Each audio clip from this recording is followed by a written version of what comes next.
Good morning, good afternoon, and good night. Welcome to the Amateur Otaku Podcast. I am your host, Michael Thomas. Joining me is an amazing panel, AJ, the disgraced one. How you doing, bro? What is up, peoples? I'm so excited for this amazing panel over here. Greatness. So much greatness. Jamie, Swiper Art, welcome back. How you doing? I'm doing well. Thanks for asking. Man, this week was a good week for these two shows. I can't wait to talk about it. Yeah, guys, if you're new here, we're talking My Hero Academia and Spy Family. But first, like always, we have our topic of the show. AJ, we had to bring you in to break down a lot of this because it was Jump Festa week. It happens once a year where it's basically the big Comic-Con for Weekly Shonen Jump, right? And we've got so many insane announcements. What was the biggest announcement for you this weekend? The biggest, I would say the Jujutsu Kaisen teaser that we got. Actually, not even a teaser.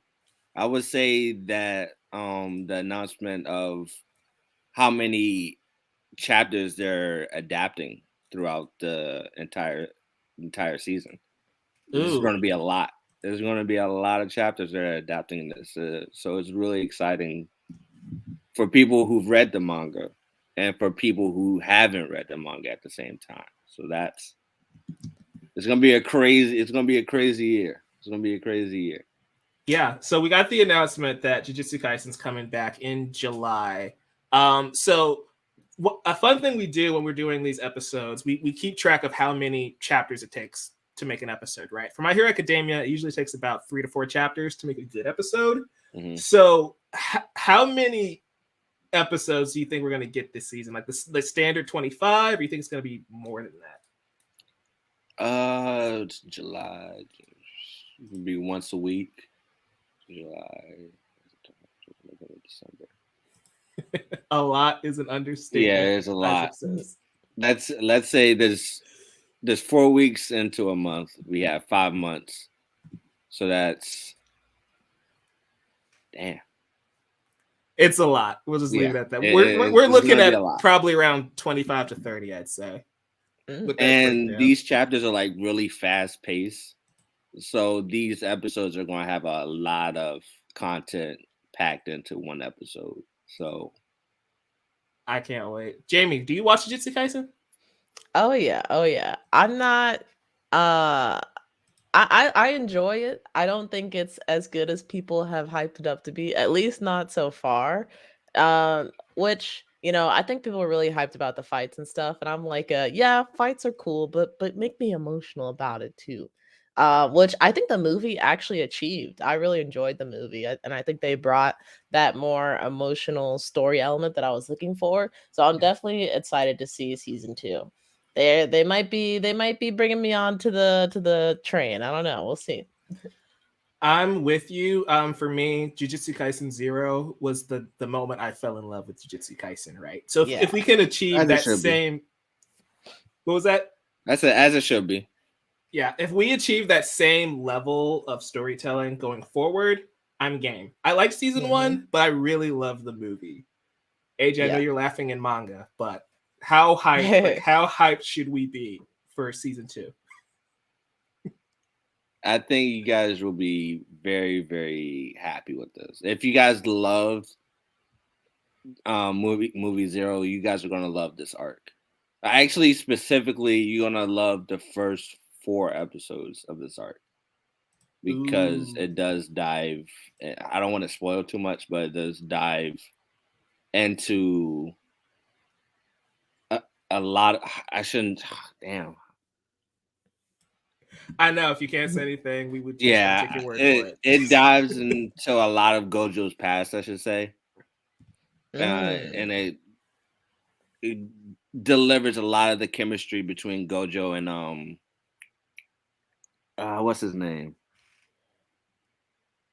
The villain from movie 0. I can't remember his name. Yeah. I know what you're talking about. Yeah. Him right there. Literally the one right next to Gojo. Let's Gotcha. see. Quick Google search. This shows you guys that we need to cover Jujutsu Kaisen season 1 so we can.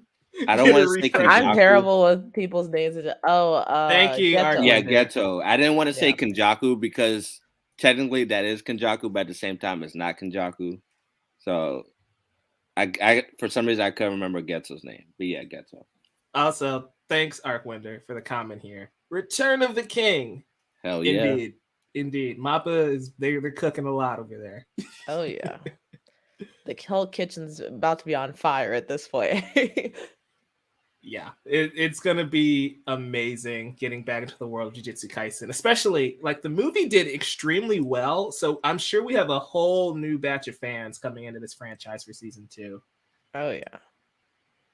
Yeah, yeah, I know, Isaac. I know. So we're gonna move on to the next big announcement. I can actually talk about this one a little bit. We've got Naruto, or the Naru Top 99, which is a strange concept. So essentially, it's a popularity poll. We're very accustomed to that with manga. But whoever gets the number 1 spot gets a spin-off manga written by Kishimoto himself. What the heck is this? Also, like, I'm going to toss over you first, Jamie. Who is the one character you would want to get a spinoff? Because I feel like we can't vote for Naruto and Sasuke if we want a proper spinoff because they're the main characters of Naruto. Also, to be fair, we just got a spinoff with Sasuke in the manga. So, oh, yeah. There's that. Very true. I don't know. I mean, I feel like my answers are gonna be pretty basic. I like Rock Lee. Rock Lee is a lot of fun. I think he already has a spinoff in a way. With the I think there's like a Chibi Naruto show where he's like the star of it. I don't think it was very long, but yeah, I don't count that. I don't count that at all. I'd love to see more of Rock Lee. I think he's a fun character. And then maybe I don't know. I also like Kakashi a lot. So more Kakashi, that would be nice. Can't go wrong with Kakashi. Not at all. AJ, what about you? Who's the one character if you had the power to get that spinoff? Hashirama. We did dive a little bit into him with Madara's Pass, but I would like to see a little bit more in that era. So I'm picking Hashirama. Or damn, that's hard actually. It's because so I would say also Itachi in his younger days. Be really, really cool. That would be a good pick. Even though we did get a little bit in the Naruto Shippuden, but I would like to see a little bit more. I would like to see a little bit more of that. Itachi is a really good choice. I just feel like, I don't know. I feel like with him and Kakashi, I know enough about them where there's not that much more intrigue left. I feel like Rock Lee is a good choice. Like Isaac said, remember to actually vote in this poll. Mm-hmm. Also vote in the poll if you're watching live that Elon Musk posted on Twitter. We're just gonna he posted a. Oh, that's right. Skirt past that. I saw it was trending. Vote yes, and I was like, what does that mean? Now it makes sense. Yeah, but I think Hashirama is a great choice. I think Madara is also a really good choice for me. I'm probably gonna go with Jiraiya. Right? Because Jiraiya is a character that we all know and love, but he's one that doesn't get a lot of like personal development and focus, right? So I'd love to see a young Jiraiya with Orochimaru, with Tsunade. I think that would be really, really cool. Isaac here in the comments says it should be Sakura. And a lot of people actually pick Sakura in the votes. Here's the thing. All of the female characters in Naruto need more development. I said we band together and vote for 10-10. But I also remember that Kishimoto's the one writing, so it's not going to make it's not going to be that much helpful, yeah. No matter who wins, we all know the best spinoff will still be Rock Lee and his ninja pals. So yeah, see, I knew he was in there somewhere. Actually, I want to switch mine to Neji. I hate that he died. So I want a lot more from him. I would love a Neji spinoff. I'm kind of with you in that sense. I would also like a Hinata spinoff too, right? Because aside from the last. We really only have her saying Naruto-kun for the entirety of the show, for the entirety of the manga. So, well, to be fair, we did get a little bit more development with her, and I'd say a little bit into Shippuden, and even in the Naruto stuff too. But I guess people count that as filler. 'Cause she did have her own specific arc in Naruto. yeah, that's filler because I watched Naruto without filler and I did not see that at all. Yeah. So that has been considered filler. But yeah, I think this is a really interesting idea. Isaac, I don't know what poll you have on the YouTube page because it's not showing up on this side, but I'm sure it's something perverted. Because this is a week where we see Yor, so I'm just going to go out on a limb with that. But yeah. yeah, I'm excited to see what happens. I'm just praying that people are aware enough to not vote for Naruto or Sasuke. That's like the worst possible outcome. Are they even on the list? Because I feel like that would be dumb to have them on the list. Every character is on the list. We can all vote for the guy who owns the ramen shop. That's how in depth this list is. Oh wow. Like, that would be kind of interesting. They're making animes that are kind of like that now, where it's like people running establishments and stuff. So that I don't know, that could work. Yeah, I mean, I'll take it. I'll take what I can get. Anything outside of the Boruto timeline, I think would be a breath of fresh air. And I'm one of the few people who don't outright hate Boruto. I'm not gonna say I like it. I just don't outright hate it. So I took a look at the poll that Isaac posted, and I was on the right track. Do you want Yor to step on you? That's essentially. Oh my god, these guys! Jesus Christ! I guess I'm no better. I mean, the way she hit Loid in this episode, I'm like, probably not. Probably not. No, I'm good. Yeah, I do know you very well, Mr. Wolf. Moving on to the next topic of conversation, though. Black Clover, Sword of the Wizard King. Got our first look at this. So, AJ, I need you to kind of talk me into Black Clover because I fell off after season 1. I just couldn't get into it. But apparently it's awesome now, and I just missed it. I mean, it's always been awesome, but I still don't know much story-wise about this movie. It just gives us our first look of the animation style and the characters, reintroducing the characters, seeing new characters, which is cool. I think this is filler because some of the characters I've seen I haven't seen in the manga. So this movie most likely will be filler, which is fine with me. As long as the story is great, the animation is great. That's all I'm looking forward to. Yeah, I'm accustomed to most anime movies being filler. As long as they're fun, I really don't care. To be fair, a lot of movies now with anime has become canonized, which is good. Like Jujutsu Kaisen, the and recent Demon Slayer, Naruto movies, and Demon Slayer. So Black Clover moving into the filler route is a little weird, but at the same time, I don't mind it. Yeah, I'm with you. It's one of those things where it's like, yeah, it would be cool if it's canon, but I guess, me being a fan of Western comics, I'm used to not everything having to be connected. Yeah. So it's like, if it's fun, that's all that matters. Jamie, what are your thoughts on Black Clover? Very few. I seen like a few episodes of Black Clover and I was like, it's okay. And then I think something else came along. I'm like, ooh, I'm gonna watch that.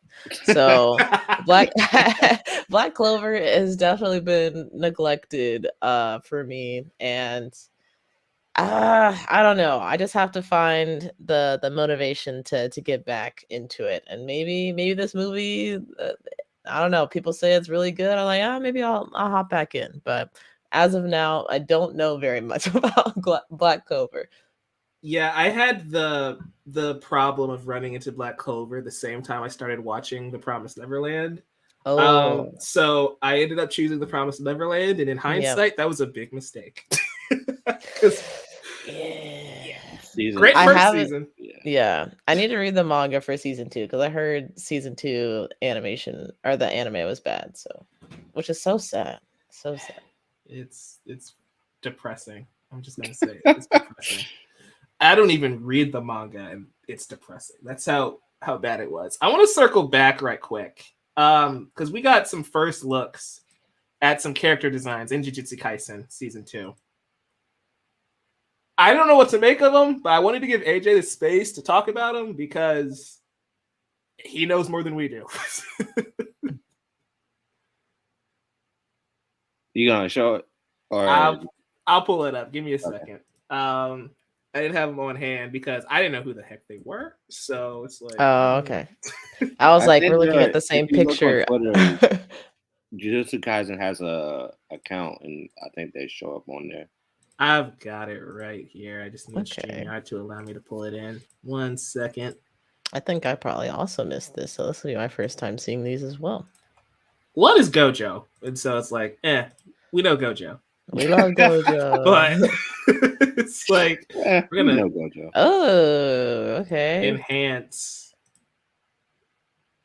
The guy's got big pants next season. Okay, so this first character is Toji, which there's a lot to him. You guys are gonna love Toji. That's all I'm gonna say with him.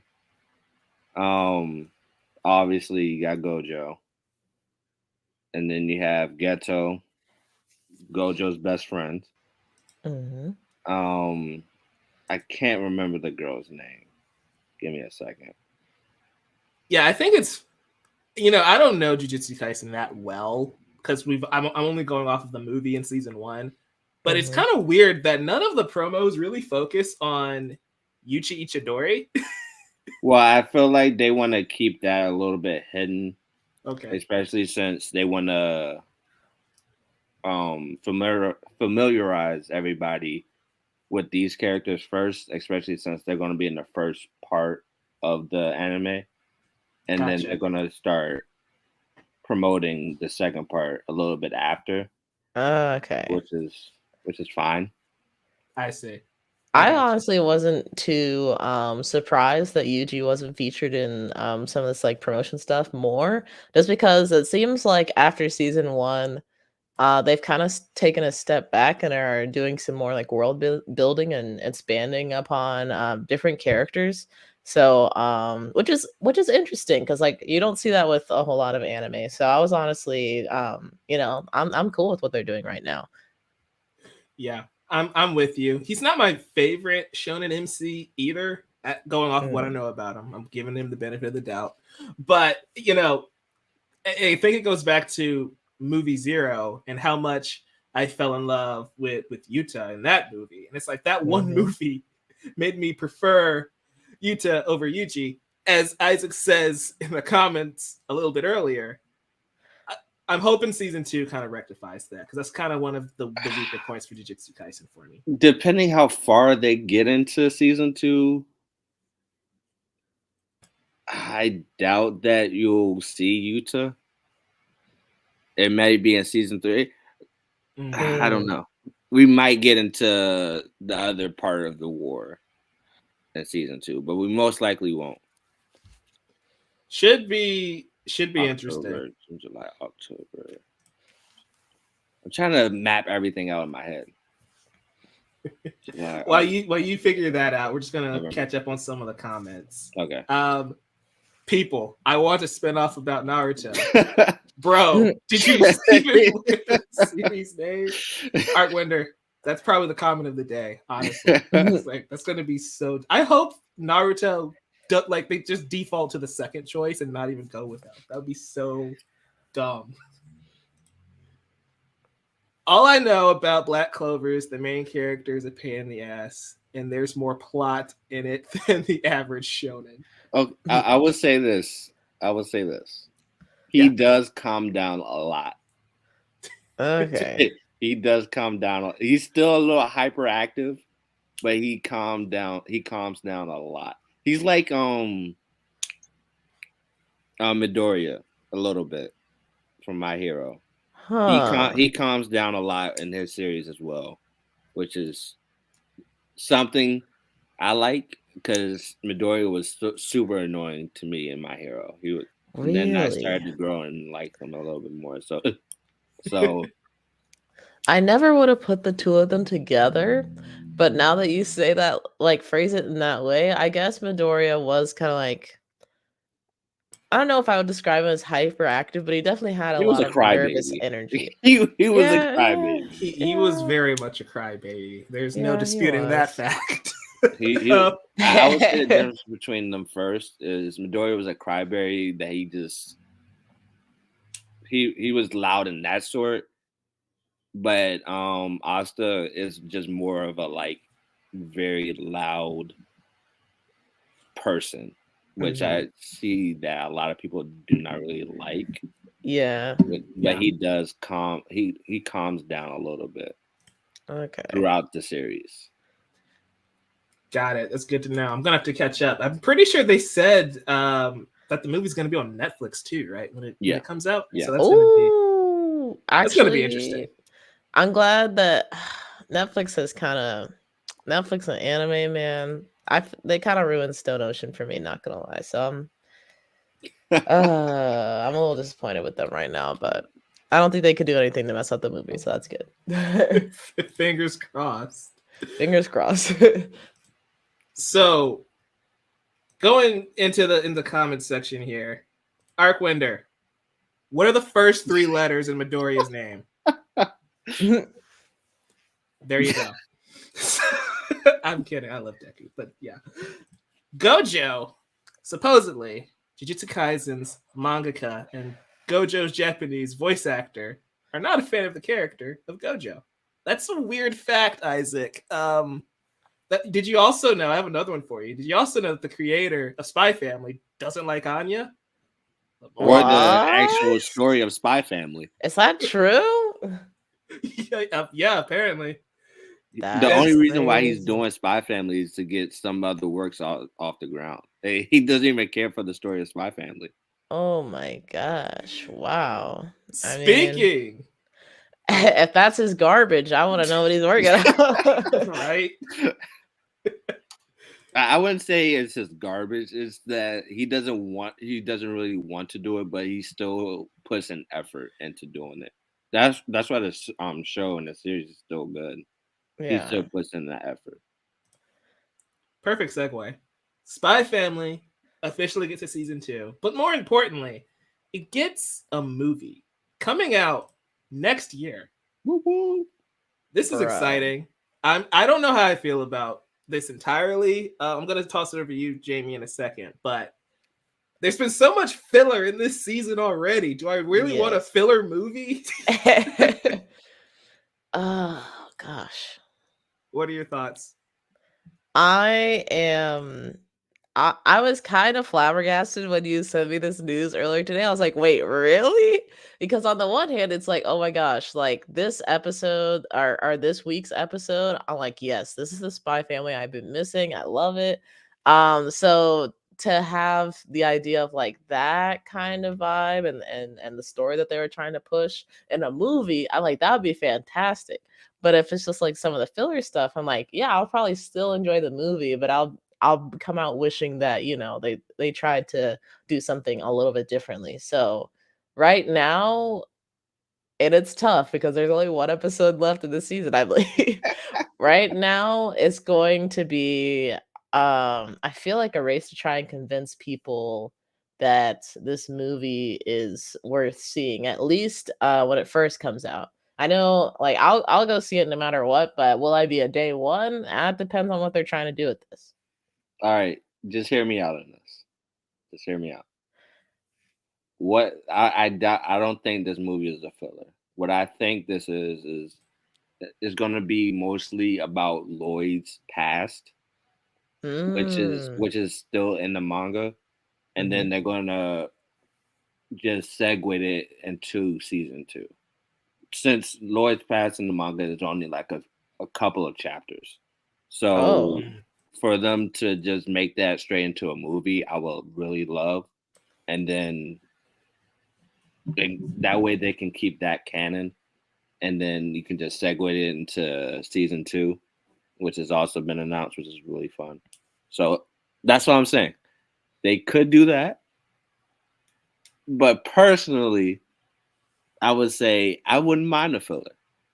I'm going to say it. I wouldn't mind a filler for this, especially since it works so well within this type of genre of anime, Yeah. and you can tell a lot with the art, Hmm. the Yeah. just like a lot of the cover art within the manga. You can go a lot of ways with filler. You can tell a lot of stories with them, which Right. is perfect. Express especially with their chemistry, I really love it. So for me personally, I wouldn't mind the filler, but for everybody else, I can see them going into Lloyd's past a little bit.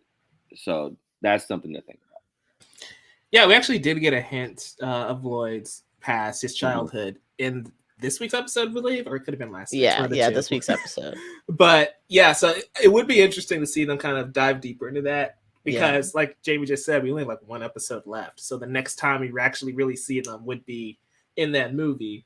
Mhm. Isaac in the comments here just said it's an original story, which Oh, okay. I'm okay with. We just have to see how, like, I assume it being a theatrical release, it's going to get way more effort than maybe some of the fillery moments in the show. Yeah. I can That at least- hopefully, hopefully. I would love to see like what AJ was saying, some of Lloyd's past, because even that was interesting in this week's episode. But also throw in yours past or like a assassin mission or something, please. We have not seen this lady kill since season, or I guess we're technically in season 1, I since the should say first we will. core of season 1. We will see that in season 2, or we might get it in the last episode. But we most definitely will see Yor in action, killing people. So Rest in peace, Fiona Frost. Clearing things up. Thank you, Arkwinder. He doesn't hate the characters. He is just indifferent, which I still don't understand how you can feel that way and make one of the best anime of the year. But you know, that's just how it works. And yeah, Isaac only cares about this movie for more Yor. We know. makes sense. Makes sense. You're not mad at him. He's a simple but man, you know. He likes what he likes. very much so. Okay. We talked about Naruto top 99, but we've got to hit this right quick. Sasuke is getting his own spin-off. It's based off of the current Sasuke manga that's in Weekly Shonen Jump. It was a light novel. How are we feeling about this? AJ, have you been reading the manga? I have. I'm one chapter behind, but so far I'm really loving it. I know a lot of it's in the light manga, the light novel, which is totally fine with me. Mm-hmm. It's just another adaptation anyway, so that's cool with me. To be honest, anything is better than Boruto at this point. So getting this, it's not going to be that long of an anime anyway, because there's only 5 chapters out right now, and it's coming out next year.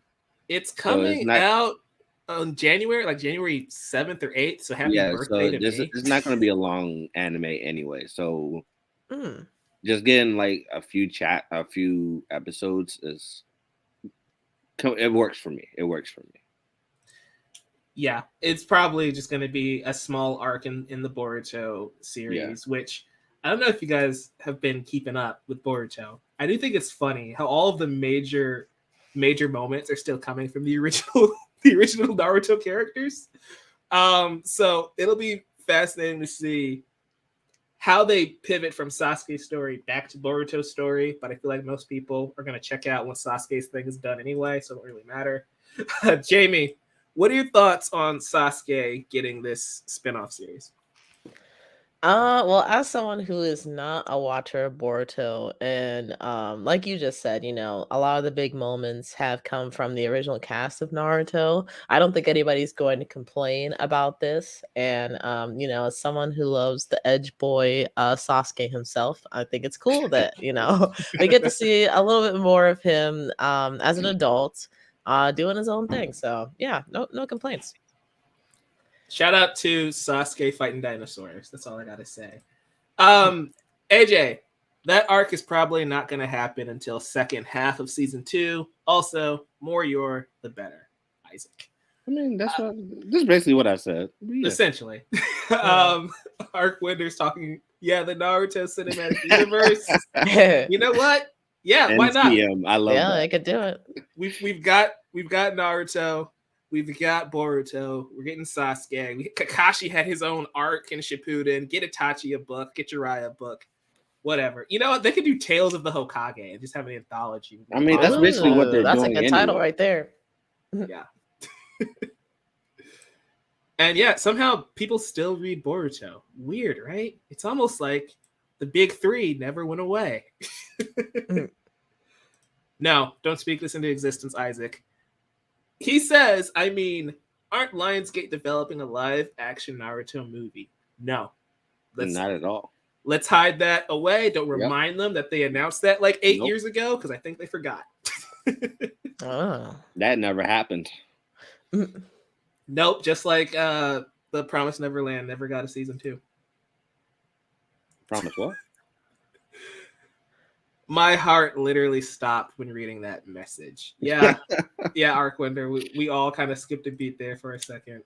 I mean, it's funny you guys are afraid to see these things come to light, because as a Dragon Ball Evolution survivor, I'm like, I think everybody has to witness their heroes fall at some point. We do not, Jamie. It's Why a character builder. You will grow from the experience. Hey. I watched The Last Airbender. I paid my dues. Leave me alone. Like, never again. You're trying to kill us over here, Jamie. Come on now. Listen, I'm not trying to kill you, but I'm also like, everybody's got to get something that makes them appreciate the anime a little more. This is why I skip anime live action stuff. I love how Jamie's entire philosophy is just the 6 paths of pain. You will know pain. To understand someone else's pain, you must experience your own pain. Enlightenment comes at a cost. Seriously. Arcwinder, we're trying to remain the positive vibes here. Don't remind us of this My Hero movie that got announced. We don't want that either, especially from Netflix. Let's not. The pictures that they have of like the One Piece set, I'm like, that actually looks pretty good. So I'm kind of open to it more than Death Note. Death Note looks super cheesy, but the One Piece, I'm like, I might try it. Nope, getting that a skip too. One Piece, fun fact, is being produced by the same folks who brought you the live action Cowboy Bebop. Do with that information what you will. I mean, if they're not writing it, that's cool. And they're not in the writer's room, that's fine. Love your optimism. Isaac says Avi Arad is supposedly going to be a producer for that movie when they announced it. You know what? I feel like he was coming off of Amazing Spider-Man 2, and they said, no, stop. You can't do this anymore. I trust the director for MHA. His Bleach movies are solid. I haven't seen the Bleach movies. AJ, have you seen the live-action Bleach at all? Or are you avoiding those two? No, I've seen one of them. Yeah, I've seen one of them. It was all right. I would say that. It was all right. It's more of like a play than more than anything. But at the same time, it isn't a play. It has a production of a play. Gotcha. But you might like it, Mike. I'll say that you might like it. Some of the action is pretty good. I'll say that some of the action is pretty good. I might check it out just to give me some peace of mind for this My Hero Academia movie. I just hope if they're gonna do anything, just get John Cena to be All Might, and we're good. It'll be so dumb. Oh my god, it'll be dumb in a fun way. Really? Oh yeah, Rurouni okay. Kenshin Yes, was good. I would say that. Yeah, those movies are good. It's really good. The trilogy is really good. We had a trailer for the anime too this week, didn't we? Did anyone see that? We did. I did not. That's cool. Okay, that's because Oda stepped in. He ain't gonna let Netflix mess with his child. Hey, good on him. Good on him. My issue is that the live action isn't going to be long enough, and the powers for One Piece, it just seems a little weird for live action. I just It might wonder. work, but at the same time, I can't see it happening. My mind, I just can't see it working out at all. I wonder if they're gonna give Luffy that Kamala Khan special, where he Oh gets Green Lord. Lantern Oh powers my instead. God, no. No, if they do that, I'm not watching. If they do that, I refuse. Stop giving them ideas. Yeah, my bad. We're gonna move on and let the live action sadness go. AJ, can you talk to us about Hell's Paradise? Because I have no idea what this is, but this first still looks pretty dope. Okay, there's a lot to unpack on this one. We got nowhere to be. Oh, Jesus Christ. Okay. Hell's Paradise is basically a bunch of criminals that are sent to death row, but they are given a chance, and the one thing they need to do is go on this island, which is basically hell. If you step in it, if you step on it, if you're in that island, you're basically dead anyway. But they have to find, what is it called? It's like a immortality. What, the fountain of youth basically is what they have to find within this island. But this island is basically filled with monsters, and they have to survive that. At the same time, they have to survive each other because they're a bunch of criminals, and they start killing each other off. So that's one thing, and that's basically just the first volume. There's like Jesus. 17 volumes of this. That is intense. Oh my God. Damn. And I've only read the first 2 volumes of it, so I'm not even all the way caught up. So I think this anime is just focusing on the first volume, most likely. Maybe the first 2. I'm not entirely sure, but that's the gist of it, and that's just the first volume of it. So Darkwinder says, sounds like the Suicide Squad, but somehow more brutal and hopeless. Yes, they don't help each other at all. There's like a certain amount of characters that help each other, but basically they try to kill each other off so they can get the credit for bringing in the founding youth so they can survive and not go back to prison or be sent back to death row. This sounds like a wild ride, and it sounds like something I feel like is going to be right up Brandon's alley. Isaac, I know you're in the comments. If you're still there, have you seen anything or read anything? Oh, speaking of the devil. Isaac or Brandon? I don't know who's here because that's Brandon's picture and Isaac's name. But thanks for stopping by. Isaac just dropped a link here in the chat. Let me see what it. Yeah, so he linked the Rurouni Kenshin trailer in the chat for us. I'm not gonna pull that up because they are going to take us out on YouTube. Snipers, yep. But let's see. Who's there? Hello. Isaac, Brandon, hello. Anybody. He's like, I will join, but I will not talk. Apparently. Jamie, what are your thoughts on Hell's Paradise? Like this first still and everything we heard from what AJ described. Honestly, I think the art for it looks really good, and it's kind of making me think of webtoons in a way. I don't know why. It's just like that style. It kind of made me think of a webtoon, and maybe I've just been absorbing a lot of webtoon content lately. But I'm definitely gonna be checking it out, especially if it's on Netflix. As much as I hate what they did with Stone Ocean, I do think that the distribution wise, like they're doing all right. It's gonna be on Netflix and Crunchyroll. We don't got Crunchyroll, so I'm going. But at least not at the moment. But yeah, I'm definitely gonna give it a try. And this is definitely not something that I've I'm familiar with or that I've heard of or murmurs of. So I'm curious to learn more.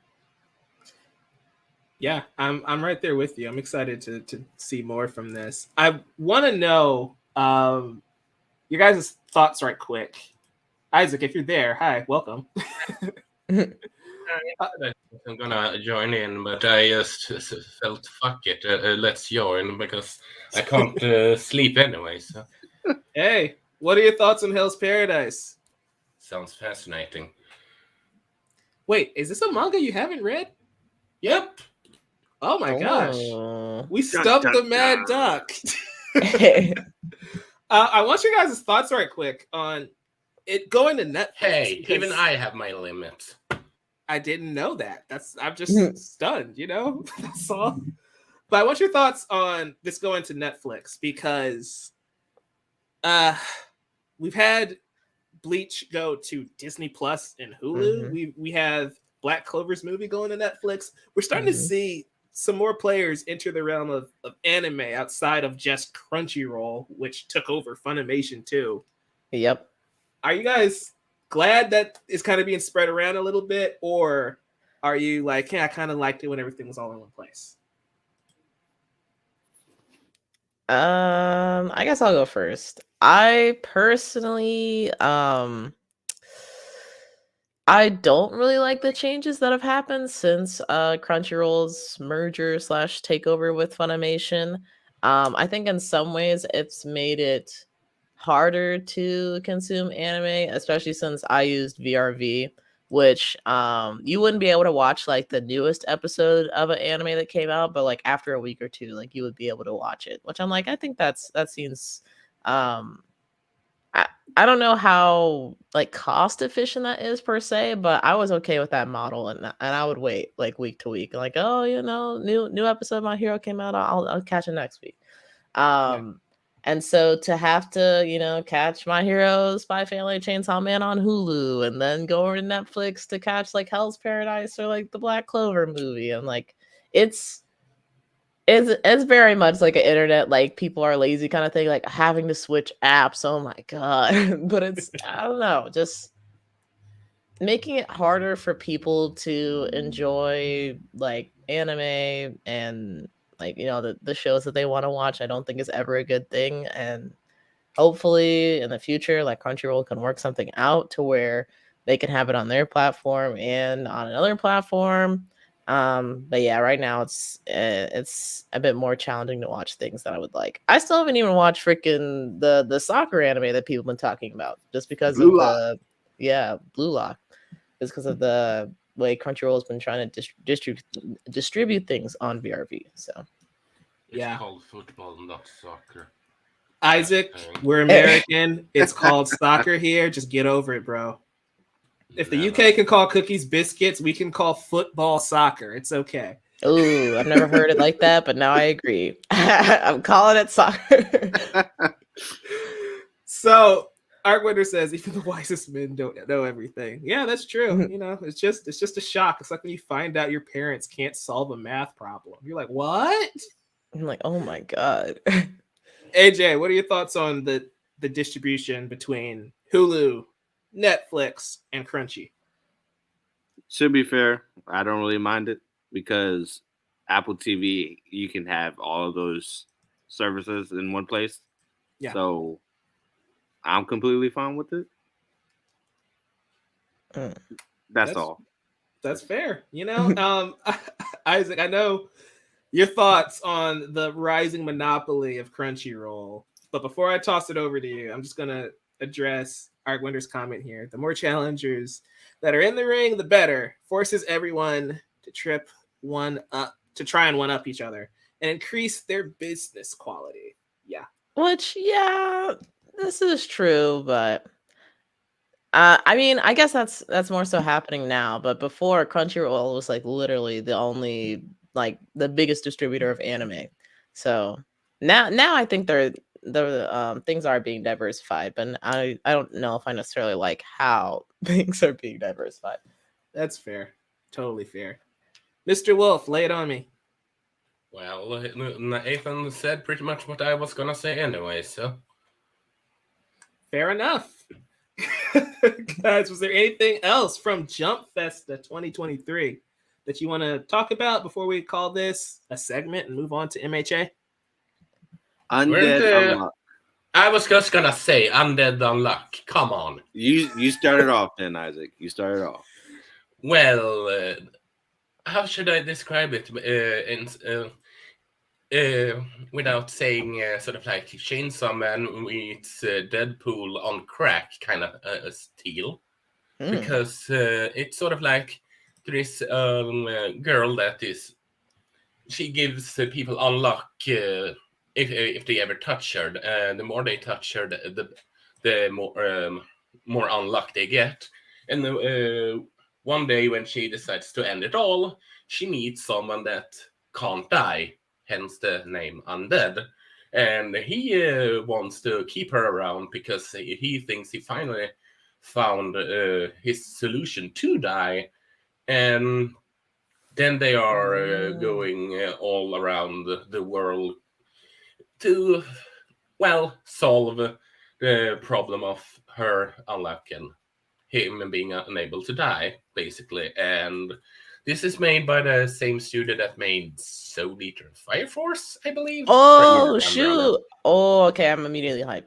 Well, it's the same people that worked on it. It's not, yeah. Sounds like a I mean, I'm interested. Yeah, the premise sounds interesting. It's kind of insane. I forgot to mention the Deadpool and Chainsaw Man having a love child on crack when you asked me on the group chat, but yeah, it's Undead Unluck in a nutshell. AJ, you have anything to add to that description? No, I think that's a perfect description. Yeah. Okay, Deadpool and Chainsaw Man on crack. You know what? I'm sold. I'm sold. Guys, was there anything else we wanted to hit before we wrap up this segment of the show? I did want to ask real quick, was there any kind of release window speculated for Undead Unlock? Or is that just like this is a future project we're going to work on? Next year. That's about it as of now. Okay. 2020. I mean, that's fine because next year is in 2 weeks. So True. All right. Awesome. Well, guys, this was a blast talking upcoming anime. I think it's the perfect way to have one of our final shows of the year. And all of this stuff is coming out in 2023, right? For the most part. So it's a good look to the future. We're going to stick around and talk My Hero Academia. AJ, I know you got to go, but thanks for joining us, man. It's been a blast. Thank you. Where can people find you, man? On Twitter, as always, at AJ_GeeksVibes. That's mostly where I'm at all the time, basically 24/7. So if you want to talk, I'm there. Bet. Guys, if you're sticking around, we're talking My Hero Academia Season 6, Episode 125. Until next time, though, we will catch you here. Next week, we're taking off for Christmas, but we'll see you the week after for New Year's Day, talking some MHA, Chainsaw Man, Bleach, whatever the heck's coming out by that point. Everything's kind of screwy in the time period. But, AJ, thanks for stopping by. We're going to take a 37-second break and talk MHA. See you guys in a bit. Now, it's your turn.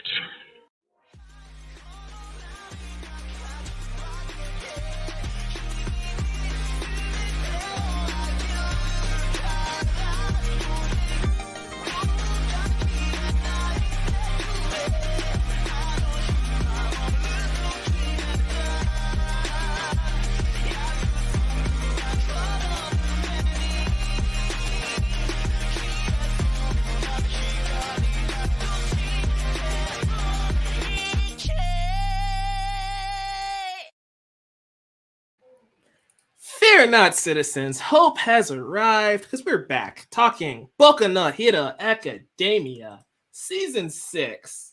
And yeah, thanks, Argwinder. The intro goes pretty hard. Made it myself.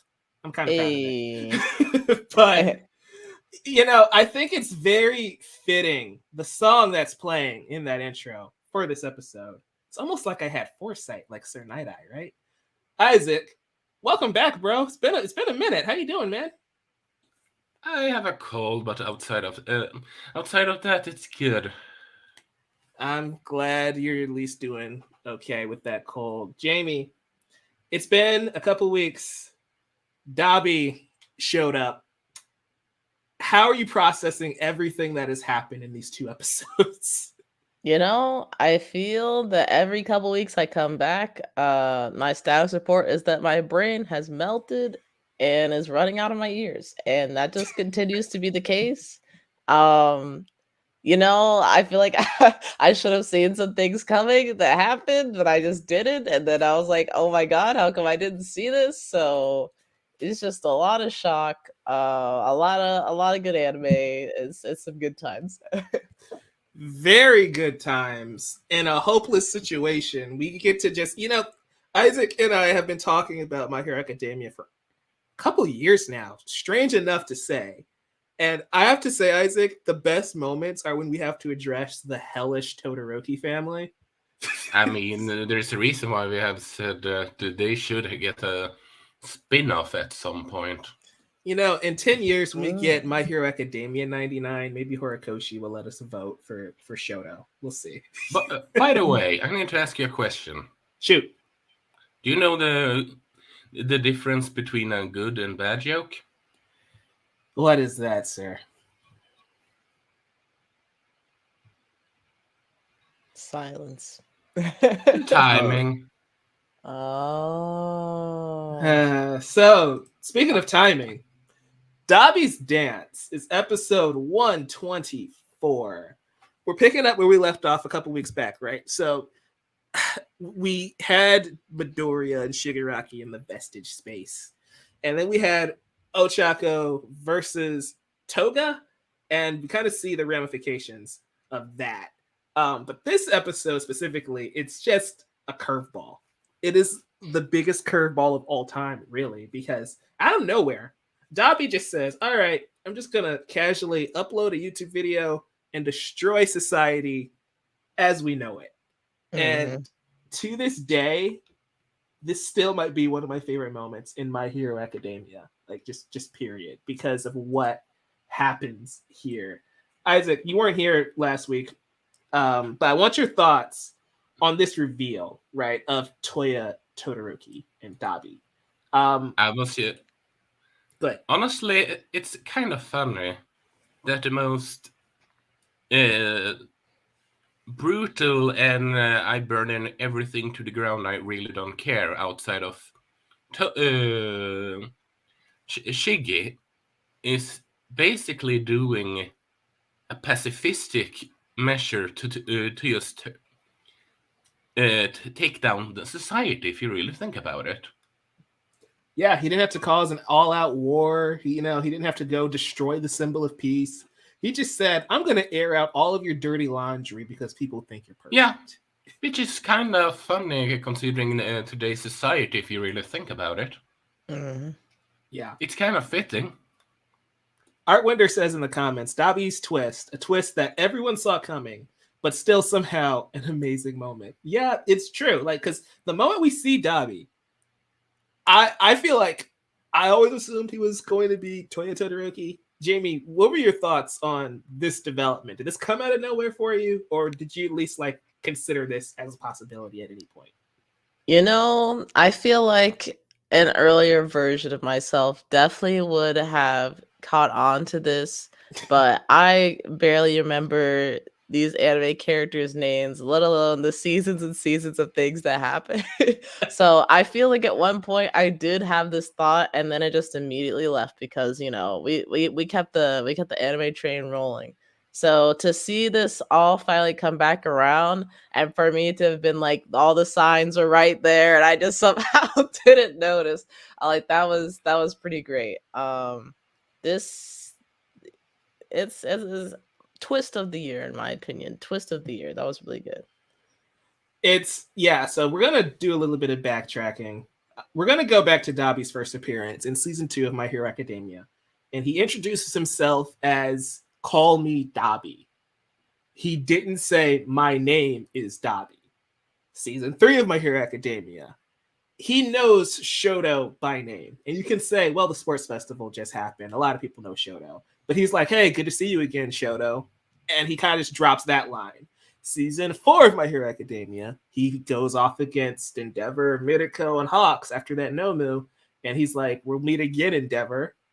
And it just slowly builds and builds and builds. And it got to the point where either you forgot about it or you're like, this is too obvious, right? There's no way that they're going to do this because all of the fire users in the show being related, it's ridiculous, right? That's too easy of a pull. But the way Horikoshi handled this in the manga and the way it gets adapted here in the anime makes it one of the best moments in My Hero Academia. Like, the Joker influence is so dang strong. Oh yeah. In his reveal. It's such a fantastic moment. It comes out of left field, and I think that's why I love it, right? It's so random. And it just destroys Endeavor to the point where he hasn't moved in 2 episodes. Like, he's I just know, standing there yeah. shook. I love something that Dabi says in the comments, and it's that the past never dies. He said that in the manga. In the show, he says you reap what you sow. And I love the line change because it encapsulates everything that's about to happen on that battlefield. Before we get there, I'm going to address this comment right quick.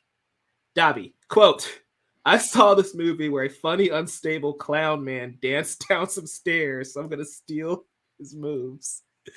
Yeah, he really became the Joker. I love the moment where he grabs Shoto and Shoto says, are you crazy? And he just says, yes, I am, Shoto. Like, bro, if you can't tell, that's a problem. It's got a few screws loose, but I love how this builds, right? You reap what you sow, the theme of this battlefield. Yeah. As when we get to the moment where Best Jeanist shows up and he starts saying every single thing we've done up to this point mattered. Lemillion putting his life on the line to save Eri 2 seasons ago mattered, right? And like that influence on her allowed this battle to change. It gave Aizawa a reason to keep on fighting as hard as he could. It gave Togata a chance to come back in the next episode.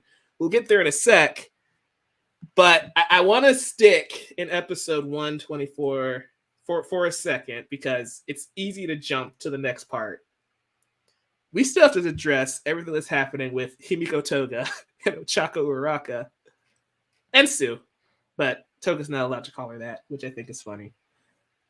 Isaac, this is a fight that we all kind of expected was going to happen eventually, right? The 2 female characters of the show going at it. How do you think, like, the idea of Toga questioning what it means to be a hero, what it means to be a villain in this society, and her not twisted, but like her unique worldview mirroring Uraka's, who doesn't quite understand, but I think it kind of hits her at the end of their confrontation. What are your thoughts on like how Horikoshi's approaching that side of the story? Honestly, it feels sort of like I know that I said it a lot in our My Hero Academia recording speed, anime or manga. But it's just a classic example of nature versus nurture here, I dare argue. Because if Toga were properly taken care of and they could use her abilities as a hero and they give her a good upbringing, maybe those 2 would be best friends, as far as we know. Yeah, that's very possible, you know, and I think that's the heartbreaking truth, right? Is that she says, I turn into the people I love. And then she explains that she turned into Uraka. And her view of love is different from ours, but that doesn't mean it's any less valid, right? It doesn't mean her feelings are any less real. So, Jamie, like, what were your thoughts on that kind of like powerful conversation between the 2 in the midst of all of this chaos? You know, I think it turned out much better than what I had anticipated a couple weeks ago. I'm glad they were kind of able to have that moment together, even though I don't know. It was definitely a lot of warring emotions, but I'm glad Toga at least got to express herself, and it was um understandable, I guess. I wasn't sure if she was going to be able to get her point across or not. Well, I definitely think it will have affected Uraka in some way. Definitely with, Toga using her power to hurt other people, but also just like the questions that she posed to her saying like, what what what are the true differences between like the heroes and the villains, and bringing that point up again.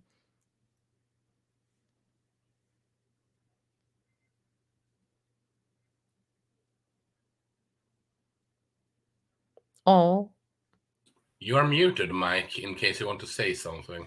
Yeah, I was just saying that this goes back to what you were saying, Isaac, about them in another lifetime being friends, right? Because Horikoshi drew this for Jump Festa last year. And it's all of our kiddos being all friendly and chummy, and it's adorable. It's like, unfortunately, they're trying to kill each other right now because Hero Society failed Toga and Shigaraki, and it almost failed Midoriya when you really think about it, because I want to remind everyone that kid was borderline suicidal when All Might met him. So Yeah. thank goodness that interaction went Deku's way, because that could have been very, very bad. But yeah, I think it's really great. We have a comment here. When a time traveler moves a chair, the image above. Yes, essentially. This, for the audio listeners, Horikoshi drew a photo of Deku, Shigaraki, Bakugo, Uraraka, and Toga looking like the best of friends. It's adorable until you realize Deku's arm is about to decay off when you really think about what's happening here. Yeah. That's okay. He doesn't need it. It's fine. Dabi is literally built together by thread. Yeah, like that's what I love about this batch of episodes we're recording here today. The idea that you reap what you sow is such a great theme, I'd say, for this section of the story, and I love how it all comes together. It comes together. We actually talked about these moments. That's how long we've been doing the manga here on the show. We actually talked about these. What were your thoughts on how it was as an adaptation, right? Because, like you said, some of these ideas we've been talking about for a long time now, but seeing it with the score, the animation, seeing Dabi literally dance, right, as opposed to a still image, emulating dance. How do you think this played as an adaptation? It plays perfectly. And like you guys said, it was very much Joker influenced. I wouldn't would even go so far to say that I wouldn't be surprised if the Bones staff saw the Joker before adapting this episode. If I'm being animating this episode, if I'm being completely frank. Well, if you go back to the manga, pushing up my glasses, being the nerd here, Horikoshi clearly is inspired by the Joker when he's drawing it. So much so that I'm gonna pull it up for the YouTube audience here to see. Horikoshi does sketches like every single week for each episode of My Hero Academia, and this was his sketch this week, and it's very much Joker influenced. Oh yeah. Like you can just see him going, "Why so serious?" Right? It's great. That leads us into the next episode, though. We can kind of bounce and forth between the two because it's a lot. It's a lot because these two episodes are crazy. We have to talk about the Threads of Hope, which I feel like this is a perfect episode because this is when things finally come together, right? You finally get that sense of hope, that Superman All Might feeling of everything's okay because Best Jeanist and Lemillion are here. This is another episode, when you really think about it, insane reveals. Jamie, what are your thoughts on the whole? We're going to start with Best Jeanist because we thought he was dead for like 2 seasons now. Yeah. Were you shocked by that? You know, no, not really. I saw him on the screen. I was like, oh, cool. Like I don't know. Like I said, I watch a lot of anime, and there are a lot of seasons of My Hero, and including the movies. I just I'm just here for a good time. Head empty sometimes, and when Best Genius came on the screen after Davi was just talking about, yeah, and you guys killed Best Genius, and he's like, actually, I'm like, oh shoot, he's here. So that was I feel like that was more of the shock to me, the fact that he was like, oh, I heard my name, are y'all talking about me, what's going on? And he showed up right on time. That was more of a shock to me than I think anything else. But I'm glad he's back, because he definitely he contributed a lot to this battle, and kept things mostly under control for the episode, or at least as much control as there could have been. Yeah, Best Genius is a character. And we've talked about that a little bit here on the show, but Best Genius is a character that he was a top 3 hero, but we never really see him do too much. And so seeing him basically take down Gigantomachia single-handedly was enough to say, yeah, there's a reason this guy is a top 3 hero. And I love that for his character, because you start to question, why is he right next to All Might and Endeavor and Hawks? Mm-hmm. Get to that in one sec, but That's definitely me. yeah. So it's like he's got a cool design. He's got a relationship with Bakugo, whether you count it as a good one or not. Well, that's to be determined. But I'm really glad that he was able to come back in such a pivotal moment. And I'm glad he was also like, hey, we're working together for one common goal, regardless of where we all came from to get to this point. Also, best costume of all time. Guys, just look at this. This is so stupid. I love it.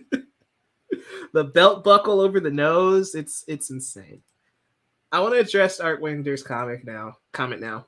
He says, quote, I don't know if these shots are in the episodes, but there was a panel where Genius had his wires around Shigaraki's neck. It could have killed him. So yeah, Best Genius is a strategic genius.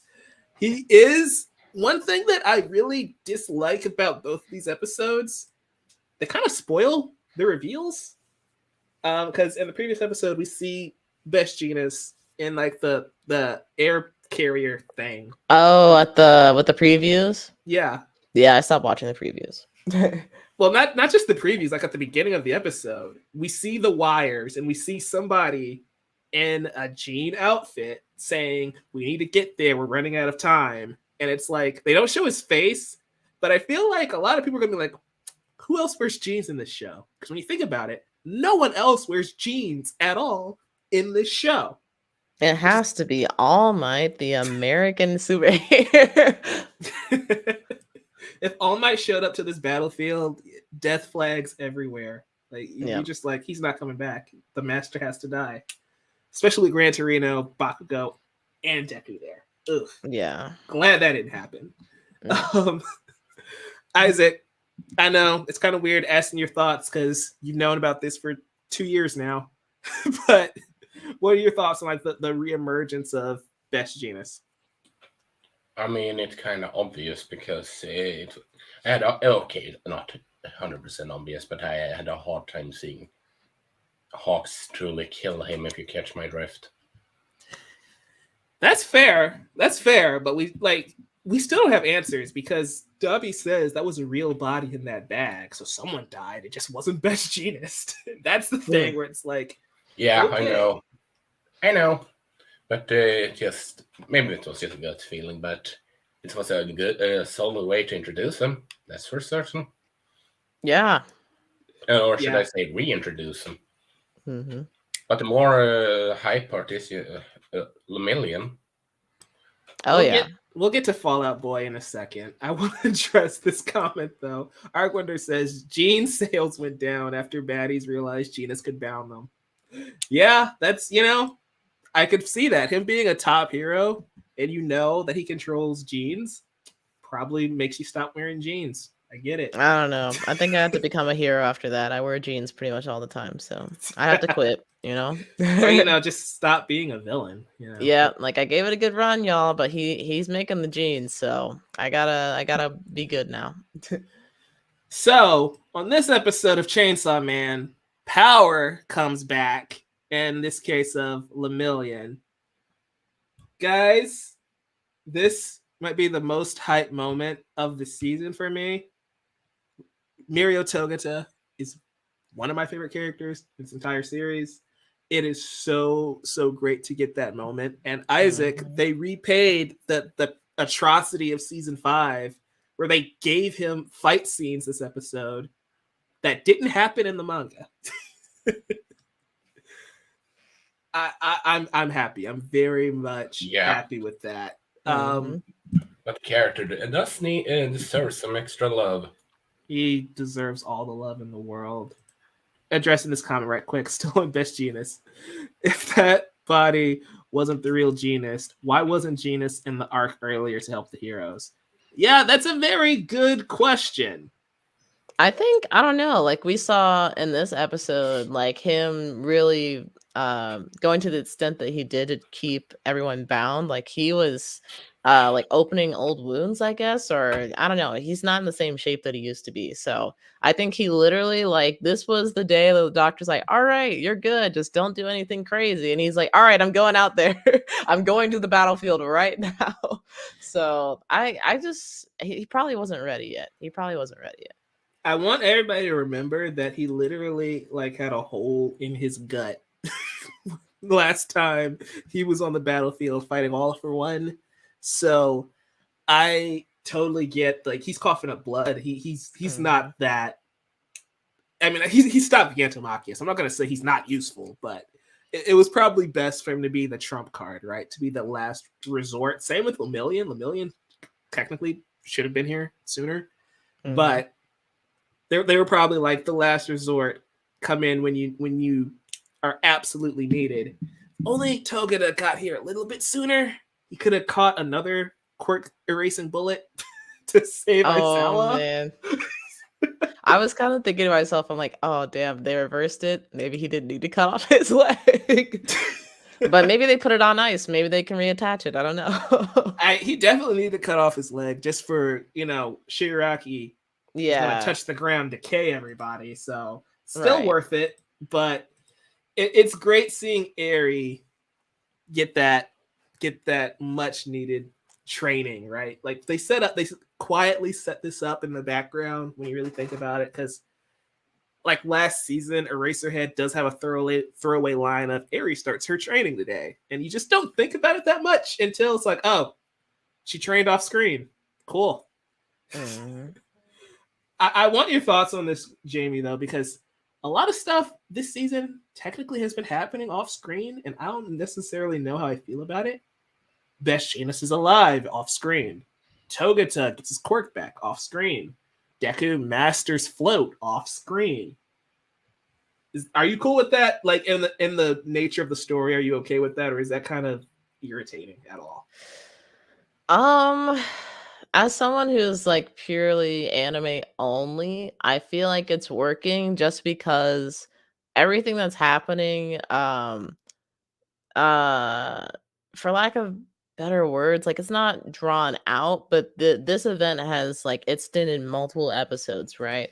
So if we were to take a pause to see how Deku's training, or Aries training, or Best Genus is recovering well, I do feel like that would have been a kind of it would have made it feel like an awkward repositioning of hey, why are we looking at this when there's literally a huge war going on outside.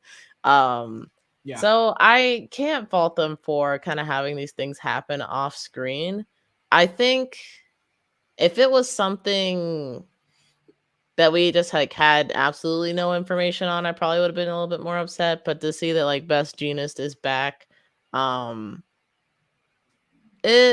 it's a bit of a surprise, but I'm not too upset about it. And Deku's training with like the different powers, like he's gonna have a billion different powers, I think. So we'll get to see we'll get to see more in-depth training for one of them. Maybe we'll get to see him train and like be able to talk to the past users of One for All. But yeah, I don't know. I don't think missing out on those moments impacts me personally on the way that the story is going. I think the way that they're tying them in now is pretty good. That's a great way to look at it. I view it like Arcwinder here. OMG, so many things off screen. I hope that doesn't do something that would really shouldn't be off screen. Glares in manga reader. Oh yeah. Let's hope not. Yeah. That's why I'm like everything that they've done so far that's been off screen, I'm like, I think that makes sense. And I could get it if it was like for the sake of time, but hopefully nothing that we haven't been introduced to yet gets like put off screen, because that would be like, what the hell? Like, how do we get here? It'd be a real shame if they didn't do that one bit of spinner development that we needed, but you know, that's okay. Arcwinder says, dude was ready to be back 3 months ago. Chances are he would be in better shape. Yeah, he should have been back a while ago. That's when Hawk showed up with his feather sword thing.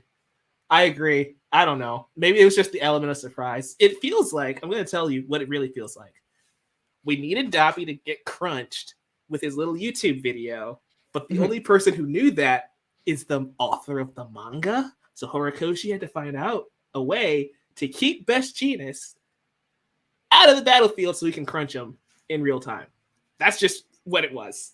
Isaac, what are your thoughts on everything being off screen? I know you know a little bit more than Jamie at this point because you're like 2 years ahead of her, but only a little bit. No, honestly, that's one of the weakest thing about this book, or should I say currently, because or how it is right now, because I'm not a fan of off-screen stuff. Honestly, if you have heard my rant about the first Sword Art Online, or should I say first three, or Sword Art in general, one of my biggest gripes with it is that Kirito a lot of the times gets a big major power up off screen, and I'm just okay. How? Why couldn't you show it? Show, don't tell. And it's similar. It's sort of like similar here kind of deal, because it's one way if you, how should I put it, write a book, then you might be able to do it off screen with a simple flashback chapter or two down the line, but I don't think flashbacks necessarily is working as well in the visual medium, if that makes any sense. Yeah, My Hero Academia, they don't, it's funny to say because this show is full of flashbacks, but they don't really reveal new information in flashbacks. They tend to use flashbacks to remind you of something you already know. So it may have thrown us for a loop if we got too many flashbacks for these moments. Aries training and Genesis stuff being off screen is okay because they were not meant to be epic reveals and they were fully explored. That's fair. Yeah, like I feel like in this case it doesn't bother me. I just, again, I'm not trying to say too much. We'll get to the next part of the season when we get there. But we want to stick here. I think Best Jeanist's reveal was awesome. I just kind of hate they spoiled it a little bit in the preview. He's straight up in the preview, by the way, which I think was a terrible move. They really need to stop doing that. I don't watch the previews, and I know what's going to happen. So it's awful. We get Lemillion, though. And I love how they handle this scene, right? Because Lemillion shows up. Everybody is defeated. Dobby did the whole dang thing. It looks like this is it. They're gonna lose, right? especially with Gigantomachia showing up and all these Nomu showing up, but Lemillion's energy, right? His smile in the face of evil gives Bakugo a second wind, gives Ida and Nejire-chan a second wind, and they take out the Nomus and go at it. Bakugo is hit in his organs too, so he is not doing well. But he had a quirk awakening, and we got his hero name in this episode. All thanks to the energy of Togata. Let me ask you this: is he sticking with that? Because that's very long, and I remember Murder and God, and that's about it. You see, Explosion. His name is Great Explosion, Murder, God, Dynamite. Not Dynamite the normal way. Dynamite where it's spelled M-I-G-H-T for All Might, because he's that big of a stan. That's fun. He has no right to call Deku a nerd ever again. It sticks to the spoiler. That's still his name. It never changes. Oh man, they gotta make it an acronym or something, or like shorten it. Like, there's no way anybody's gonna say it all of the time. I mean, Ida will, because he calls him that in this episode. But, well, I mean, I think that's Ida. Like, I would see Ida doing that, but like everybody, I don't know about that. His name's gonna just be Kachan. Deku calls him Kachan. We're gonna call him Kachan. That's his. Yep, that's his name.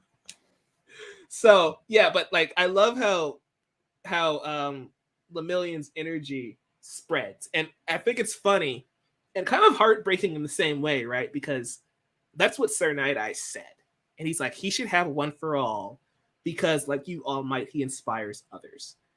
And then you see Deku, right, on the ground, can't move, can't do anything. Everybody's trying to protect him, and they're losing. And it's like Deku still doesn't have that same All Might like presence saying, I am here, everything's going to be okay. Because Lemillion even says, I can't do anything here. Somebody help me, please. I can't fight these Nobu. But he was able to give them that second win to get back up and fight again. Isaac, did you notice that like theme of, we probably are still kind of questioning if Deku was the right one to get this power? Or are you like, you know, it's okay? Yep, I think you're pretty much spot on there. Yeah, it's sad, but then you remember that the first and seventh users say, we chose Midoriya, we're staying with Midoriya, and it's like, Deku, you gotta get it together, dude. He goes Froppy style and like shoots Black Whip from his mouth, which is kind of weird, but I wasn't expecting that. Yeah. I mean, see, that's again planting the seeds. We saw him training, and she's like, "Why am I here? Why do you need to train with me if you're training with Uraraka and Sero?" And it's like, that's why. Which I think is funny. Art Winder, well, for recent manga stuff, he might have a different title change. We're gonna leave that one alone. We're gonna circle back. Jamie, what are your thoughts on All for One and Shigaraki and their whole deal? Because it's very confusing. I like it. I see it as kind of a it's almost like a mentor-mentee situation, but it's also, I don't know, Shigaraki's like kind of rebelling against him in the way that I guess he doesn't necessarily want to say, you know, like, he helped me do this. I am doing this alone, and I'm doing this for myself.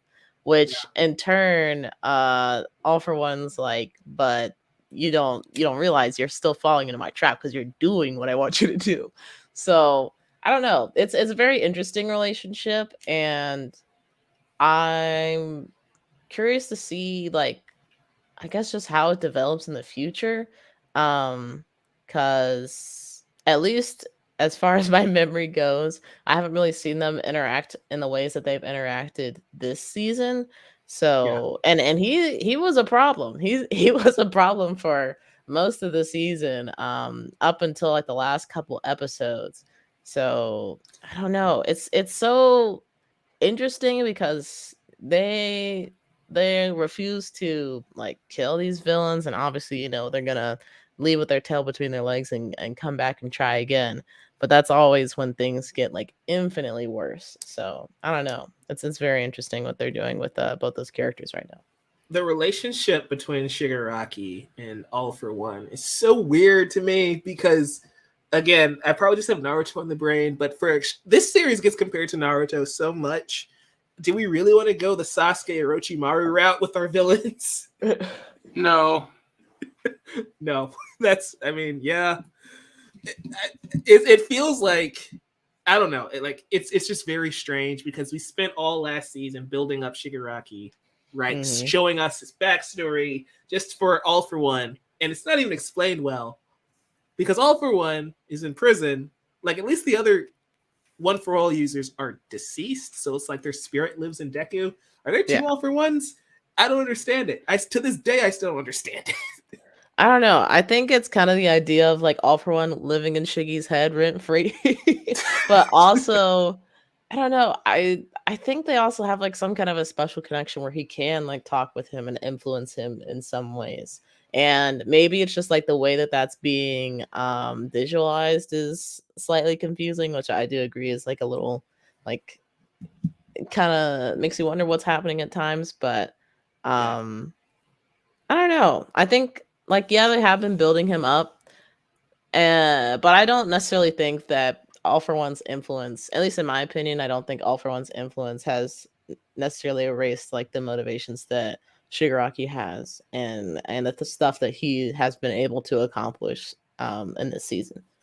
Yeah, it hasn't. It's just I guess we spent over 100 episodes building Deku up, right? And understanding how his power works to where Shigaraki, I'm like, who is All for One? Why is this man is in prison, and you told us if he even thinks about using his power, he's dead on sight. So what's going on here? That is a good question. Artwinder says, from what I understand, All for One is just protecting himself in Shiggy's head.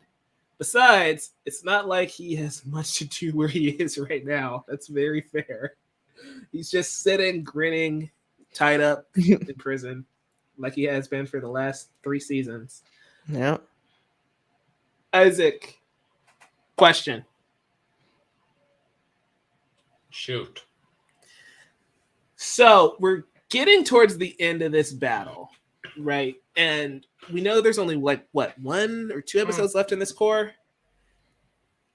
One episode left. Jeez Louise. Okay. So we have 1 episode left of Shane, 2 episodes left of Chainsaw Man, 1 left of Bleach, 1 left of My Hero, 1 of Spy X Family. It's a lot. Dang, we're gonna have to figure out what we're gonna do here. But I know. That's too much at the same time. You know, it was fun when they all premiered at the same time, but it's gonna suck when they all end at the same time. Yeah, just have to watch Glass Onion and Avatar and repeat, I guess. Glass Onion is actually really good. That's like theater. So, I'm excited to see it. You like the Avatar? Avatar? Yeah, I love Avatar. I talk about it all the time. You know what I mean. The Way of the Water is fine. It's better than the first. Oh, okay. I haven't seen it yet. I'm trying to decide if I want to go see it in theaters or not, but I'm gonna wait for Disney Plus. If you're gonna watch it, you watch it in theaters. Otherwise, there's no point. I'm gonna be real. I'm curious and want to watch it. I just don't have time, money, and all that just in order to have a chance to go to the theater. That's a good point. James Cameron is very mean because he says not only watch it in the theater, watch it. It's going to be 3 hours long, and you're going to spend $25 on a 3D ticket to experience it the way it's meant to be seen. I digress. He is reintroducing 3D. It's a 3D movie, of course. Oh, fuck no. Then I'm in the cinema. We're talking about Boku no Hero Academia. Anyway. We're in the last core. That's all I was trying to get to.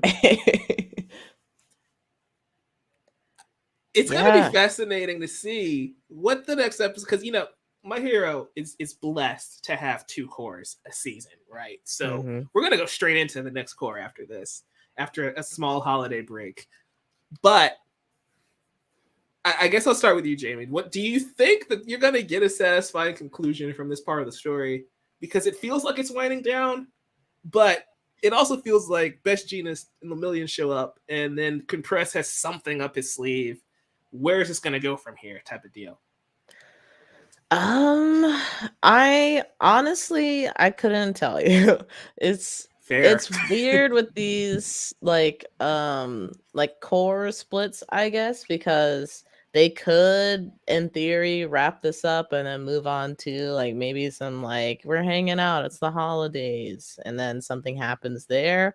Or it could be like a momentary pause in the battle where everyone's licking their wounds and then they get right back to it and a few episodes into the second core. What I personally would like to see, I feel like Compress and some of the other villains that are present haven't really made their presence known in way of like showing force in the battle or talking junk. I don't know. Like they're all just hanging out on on what's the guys the giant dudes. Gigantomachia. Yeah, Gigantomachia's back. They're all just hanging out, like waiting for things to happen. I'm like, go make something happen. You guys, like, there are enough of you guys. Like, the heroes are already having trouble as it is with the villains that are attacking. If y'all made a show of force, then that would make things much more interesting. Because I don't know how they would respond to that. I don't know if it would be like a great show of force or if it would be something that could be easily dismissed. But y'all did not come like y'all didn't ride into the battlefield just to hang out. Like y'all want to help make your dream come true, and they even mentioned that in this week's episode, I believe. So yeah. I want to see them do more work, because I've definitely seen a lot of heroes that have not stepped up to the plate step up to the plate this core, which I've been really impressed with, and I think the villains need to do something like that as well. Yeah, it's sad because Twice is killed. Yeah. And Toga is emotionally distraught. So they get a pass for not doing hardly anything. Yeah. And I mean, both of them did do something, so I give them the pass. Yeah, but it's like Spinner, Compress, and Skeptic uploaded a video to YouTube. That's really what he did. Yeah. Like, I need to see something from Spinner and Compress, which at least they hint that Mr. Compress is going to probably do something in the next episode. But right. It's like Dobby was about to go down there and murk all of them if it wasn't for Best Jeanist, and nobody was going to support him. It's just, okay, sure. Yeah, like, I know they didn't just come to hang out. Go do something. Go fight. Especially with Endeavor, because Endeavor is just, he's shook. Like, he's full on panic attack, has not moved an inch, no matter how much Shoto yells at him. That man is broken, and I don't know how we fix it. Yeah, and he's like, I don't know if he's knocked out or just exhausted at the moment, but this would be a great chance for them to take advantage of that. Yeah, it would. Isaac, you have any other thoughts on My Hero Academia this week? No, not what I can think of, at least. The only thing Skeptic did the whole series was help to get Endeavor canceled, and you can't tell me otherwise. Artwinder, you're very, very correct with that one. Like, the man is not doing a lot, but, you know, it takes a long time to edit a YouTube video, speaking from experience. So if he cut all of that on the fly on Gigantomachia's back, you know, I give him a little bit of credit. Just a little bit, though. He's not helping in any other way. So what you're meaning is that you're not skeptical about that comment? Oh, boy. So, was anybody else expecting more from the Hawks thing when Dobby's like, hey, Hawks' parents were villains? Like, oh my god. That's a good thing you brought that up.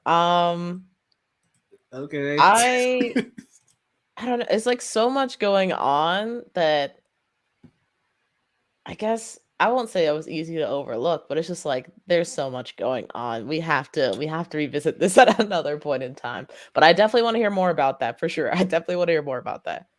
That's why it's kind of hard to organize the My Hero discussions because there's so much going on. Right. And that's one of the reasons why I'm not too pressed about them like having things off screen, because I'm already like there's so much going on. Yeah. It's so weird because I feel like maybe I just don't care about this, like in the grand scheme of things. you're not who your parents are. So Right. if Hawks is the number 2 hero and he's leading the charge against these villains, I don't care who his parents are. You know, like Shoto's dad is Endeavor. We just got all the tea on that one, but I'm not going to sit here and say Shoto is worthless. So Right. I don't know. Isaac, do you think that this was kind of a pointless reveal at this point, or yeah? Honestly, I can see. How should I put it? Does it feel pointless? Yes. But on the other hand, the court of public opinion, when they hear something like that, can sway from the positive to the negative, even if it's rather the sins of the father doesn't comes down to the child. If you catch my drift. Mm-hmm. Yeah, it's it's one of those things where it's like, that's a reveal. It's interesting. I'm now interested in his backstory. So if anything, it works for storytelling purposes. But as far as like what Dabi was trying to accomplish, I'm like, you could have just left that he killed Best Jeanist. I think his parents didn't matter. I think it maybe would have been more impactful if we found this out while Hawks was playing for both teams, because then maybe to the heroes it would like sow some seeds of doubt where they're like, oh yeah, well his parents were like villains. Maybe he wants to follow in their footsteps in some way, and he's playing us. But yeah, I don't know. It definitely it was an interesting time to bring up this information. I think Arkwinder's comment is pretty funny. It's like Dabi says Hawk's parents are bad people. It's like, okay. But you burned a man alive. Yeah. So I don't know. I guess we'll see where that goes. Yeah. Whenever we get an update with Hawks.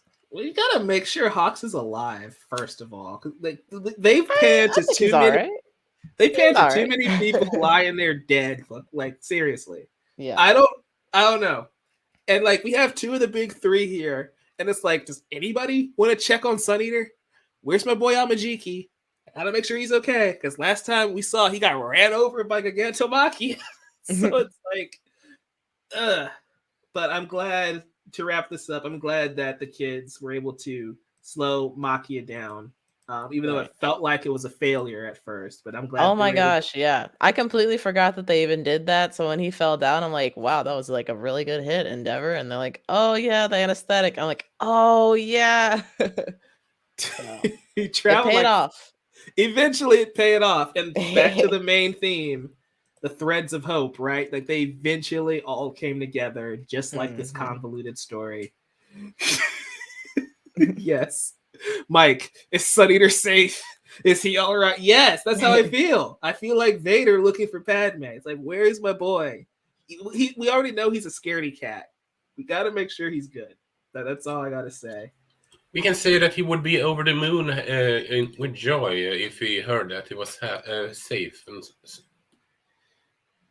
Yeah, that was a stretch of a joke, Isaac, but I appreciate the effort. Moon, I know. Anyway. Anything else on My Hero, you guys? Nah, man. I don't know where they're gonna go with this next. Let's go. But I still don't know where they're gonna go with this next. Let's continue with Spy X Family, I suppose.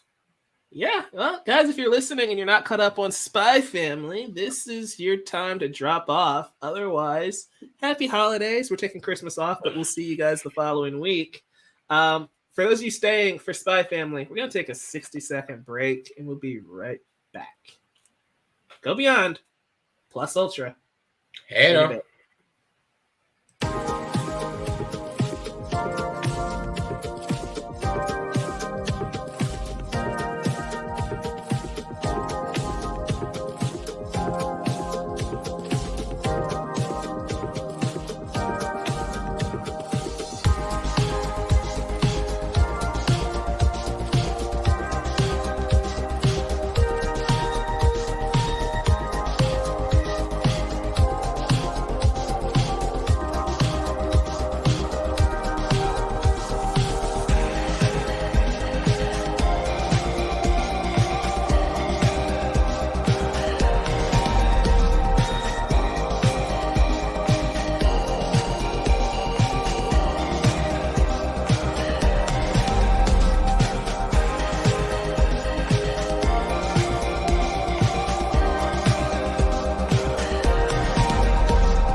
Welcome to the Amateur Otaku podcast. We're talking Spy Family episodes 23 and 24. Guys, we only have one episode after this, which is insane to me. Also, it's insane that we're still in season 1 Yeah. of Spy Family. I don't know about you guys, but for me, it feels really weird because we've had so many like 2-part episodes. It feels like this is like a 30-episode season rather than a 25-episode season. It's kind of strange. Oh boy, Isaac, where you been, man? It's been a minute since we've talked some Spy Family. How you doing? Yeah, well, I have a cold, and Yor, please step on me. Yeah, I'm regretting that after what she did to Fiona. Like, look at this. Look at this. She gave it her all. I would love to be that tennis racket.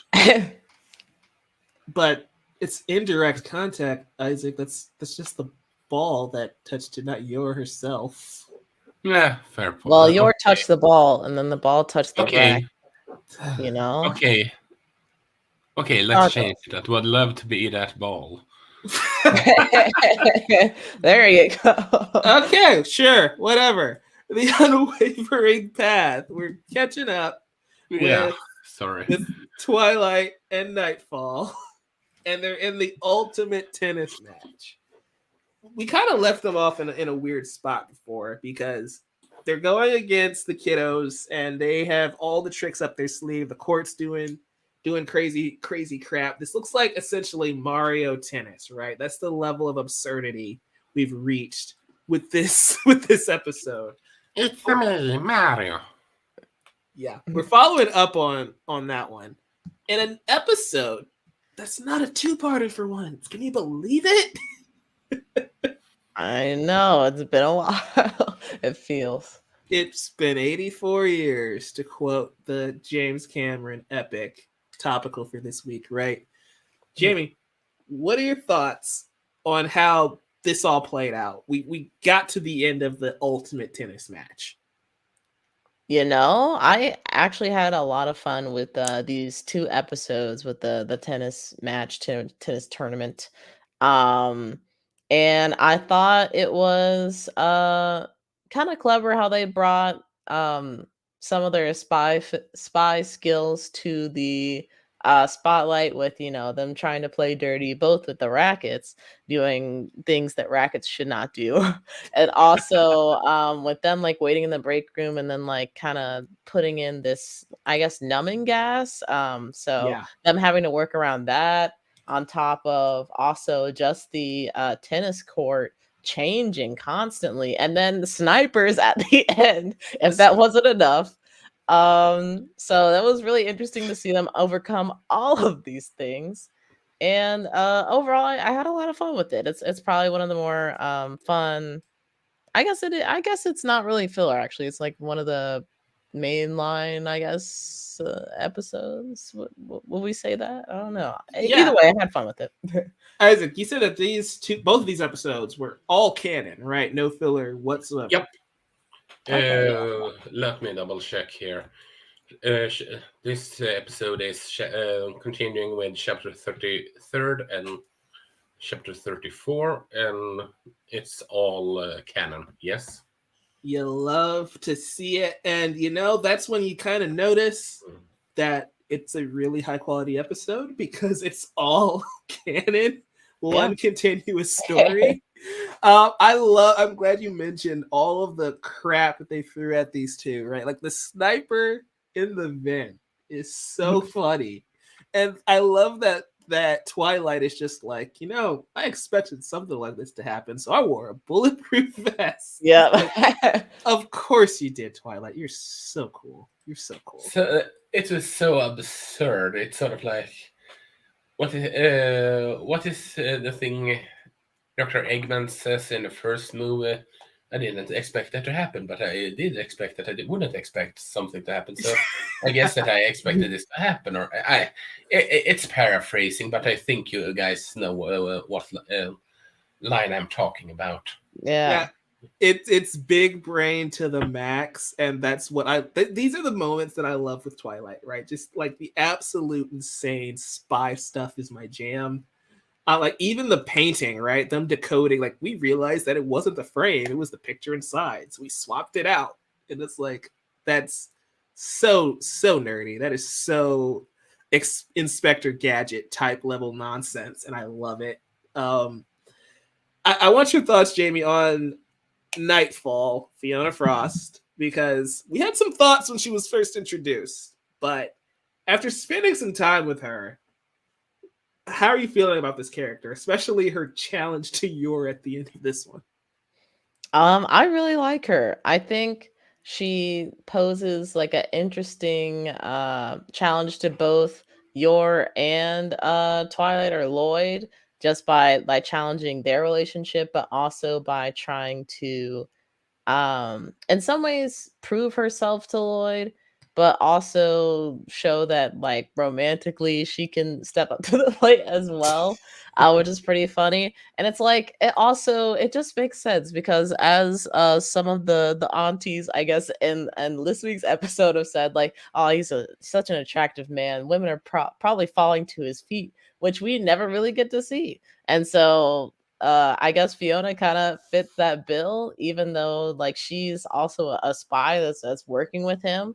But I also like that even though she's like, fallen for him, she's not, I guess, completely lost herself and is still very capable. Yeah, that's one thing I appreciate about Spy Family. Those of you who are only listening to the Spy Family segment, we talked about Jump Festa and Naruto shows up, and we talked about the female characters in the world of Naruto. And this is the anti-Sakura, right? Like she's obsessed with Twilight, but not to the point where that's the only thing that defines her as a character. And Right. that's also doesn't mean she's not capable of being, an incredible spy in her own right, which is what I hate about Sakura as a character, where she loves Sasuke. And that's fine. I don't even think you need to change that. It's the fact that she's also not a very good ninja. That's like, why are you here? You're kind of useless, which is a shame. Good thing Brandon isn't here, I suppose. Good thing Brandon isn't here, but he's also got to edit this episode for the YouTube folks, so he's got to hear it anyway. No, but seriously, I respect that with what they're doing with Nightfall. I think she's fun. I think she's a great foil for Yor. I also love the beef that Anya has with her, the silent beef that she has with her. Like, she doesn't say it, but she's giving her looks all the time. And it's just so funny. So great. Isaac, I want your thoughts on Nightfall. You know her probably way better than we do, I assume, Mr. Manga Reader. But how are you feeling? I read the manga. I didn't know that. I mean, after the whole Jump Festa thing and you didn't know one anime, I start to question it. But oh yeah, we should mention for those that are only watching the section as well, Spy Family did get approved for season 2 as well as a freaking movie. So that's something that's happening now. Yeah, we can all aboard the hype train. Spend a little bit more time on that in this section of the conversation. We didn't want to dominate Spy Family at the top of the show and the bottom of the show. But yeah, the movie. I love this key art too, by the way, for the audio listeners. We have a cool poster for the movie. I think it's really cute and adorable. I do think Yor needs to learn how to properly sit in a plane because she's going to fall out, but that's okay. She's not following those safety guidelines. I mean, but she seemed humanly strong and all that, yes. And she could probably survive anything at this point. Okay, that's fair, but you want somebody who can just fall out of a plane and stand straight up to step on you. I mean, wouldn't you? I don't want to die, so no, I'm good. But the second season I'm excited for. I'm scared. This is slightly unrelated, but I'm scared because Chainsaw Man is also ending. Yeah. Nobody said anything about a season 2 for Chainsaw Man. I feel like it's gotta be. There's It's gotta be a gotta. season 2. Like I Let, feel like Chainsaw Man, in my opinion, is just starting to hit its stride. So to cancel it now would be really upsetting. let's remember also that they announced Spy X Family when they had one episode left. Chainsaw Man has 2 episodes left. That's So- fair. I just feel like Jump Festa would be the place to say it, wouldn't it? Oh, maybe, I don't know, but Maybe they're doing a could al- movie. I don't know. it could also be that it could also be that they don't have an date yet because Mappa is all over the place and they want to focus on. That's a good point. You know what? I think they didn't say anything about Chainsaw Man, and not to just so they couldn't overshadow Jujutsu Kaisen. That's a And good they point as well. probably wait until at least when they have one episode left, or before the episodes air, or something, sort of like what they did with Attack on Titan's final season part 2. That's fair. And every single season of My Hero Academia isn't announced until the after credit scene of the final episode of the season. So that's a very fair point. Getting back to Spy Family though. Isaac, what are your thoughts on the movie? You were in the chat, but you weren't in the actual recording. Are Yeah, you excited? I'm excited. I'm extremely excited. I mean, I just felt, like I said before, I was just linking something. Then I figured I can't sleep, and after all, so I'm just fuck it, let's join in. But yes, I am extremely hyped, and I especially since the creator is supposedly involved highly in this movie. So, Ooh. and it's not just not just Clover work and Wit. It's Wit and Clover work, right? Whatever. Yeah. It's not just the animation studios. The mangaka is highly part of the production of it. That's good to know. That makes me very, very excited for it. Getting back to the episodes we were actually talking about today, though, the Unwavering Path was episode 23. That was the tennis match. Did you guys have any other thoughts on that episode specifically? Like, I love the ending bit where we realized it was all for nothing. Yeah. Well, this and the next episode is just yet again a point of you can question it. Shouldn't Loid be scared of how inhumanly strong his wife is? I was just thinking that. And in a way, I'm kind of impressed that like she doesn't manage to just like absolutely destroy everything that she touches. So that shows a lot of control, but then that makes me think like just how much stronger is she? That's scary. I'm gonna be real. I fell out laughing where she hit the ball and then it just shreds the ball. And I'm just like, oh my gosh, that is so funny. She's skilled enough to hit it with enough force to shred the ball, but also graceful enough to not break the racket. It's just so great. It's so ridiculous. But yeah, you think Loid would catch on, like, honey, you're inhumanly strong and it makes no dang sense. But I also love that Loid is just kind of an idiot at times when it comes to Yor, which I think is so dumb at times.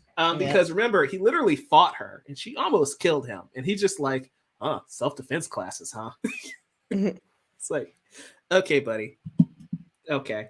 I do love the moment where he was like, and that's why you shouldn't have challenged her, because he knew for her sake, Yor was going to destroy her, which I think is so funny. He's definitely seeing things through like rose-tinted glasses when it comes to Yor. So I'm wondering, because I feel like eventually he has to start putting the numbers together and seeing what's going on. But her brother is a part of the secret police, remember? I mean, who wouldn't have rose-tinted glasses when it comes to her? Oh boy. like, yeah, but this is a pretty obvious, like, oh, that's interesting that's happening. You just crushed a tennis ball with your bare hands. All right, cool. I think that carries us into the next episode, which is episode 24, the role of a mother and wife / shopping with friends. We'll get to shopping with friends in a bit because that's not the focus right now of the conversation. But first half is my favorite one, honestly. it's adorable. Yes. But also it's incredibly scary in a sense, not because of how crazy strong Yor is. I'm used to that. The way that, and I guess we've known that since the beginning, but the manipulative nature of Twilight is kind of disturbing, right? He's like, ooh, I should take this as an opportunity for the honeymoon phase. And it's like, wait, there was a second phase to this plan? What is happening? I was so flabbergasted, I guess, at that point. Jamie, what were your thoughts on this segment of the episode? I was honestly kind of surprised that came to his head, because I think it is pretty obvious that Yor and Loid have some kind of mutual attraction to each other. I don't know how strong that is because they don't really express it, but or at least not openly. So to see that Loid did have that thought, and it wasn't like he didn't really have any hesitation to employ this plan to like try and take advantage of Yor's feelings. I was kind of surprised. I'm like, oh, I thought he actually like cared about her and like would have liked to like make a honest attempt at creating a real relationship. So I don't know. It kind of made me rethink the way in which Loid is approaching this, I guess, where I'm like, I know he likes her, but like, does he like her? He's like, oh, she's kind of cute. Like that's kind of where I want to know more of where Loid's head is at with Yor. Isaac, I know you're laughing at us in manga, but try and tell us your thoughts too. Honestly, what makes this episode, or should I say half of the episode, good for me, is honestly the fact that you can see sure, Yor isn't as subtle as Loid in regard to that, but you can see progression in their quote-unquote relationship kind of deal. Yeah. You can see that even though he's scared about his mission, when he sits in a park bench there at the end of it, and he how should I put it? And he talks about his mother and compare her, Yor to her kind of deal, saying that you're an excellent mom and all that jazz. It was just so darn cute, honestly. And it just felt that it's the first time that Loid felt like he was 100% honest with her kind of deal without spoiling his cover. Yeah. Although I will say, and that's what my poll is all about, let's face it, if it was the reason why he thought it was just rejection in that kick is because of her inhumanly powerful strength. Yeah, that was, and that's why I'm gonna say that I have a love-hate relationship with this specific episode. It's a great episode. Yeah. He managed to quote unquote dodge that kick pretty good, I will say. He took it like a champ. But my love-hate relationship with this episode, it's a well-written one. It's a very touching one. But my thing is, and I guess that's just how good of a spy Twilight is I can't get a read on his emotions whatsoever, right? Does he actually like Yor? Because he took the rejection pretty hard. Even though the internal monologue, he's not talking to anyone but us. you can clearly tell he's only doing it for the mission. So it's like, how much of that is the mission and how much of that was actually him wanting to be with Yor? And that's where it's like, I hate that I can't get a read on him, but also that makes him the best spy in the world, right? I think that's why the park bench moment is so impactful, at least for me, is because we do actually see him like open up to her, and you do see that like, okay, like he does care. Like the degrees to which he cares, I don't know, but we do see that he does care. Very true. Also, I mean- Isaac, your poll is currently at 50% across the board. Okay. Okay. And I was just gonna say, sort of like another example of why he cares about his family per se.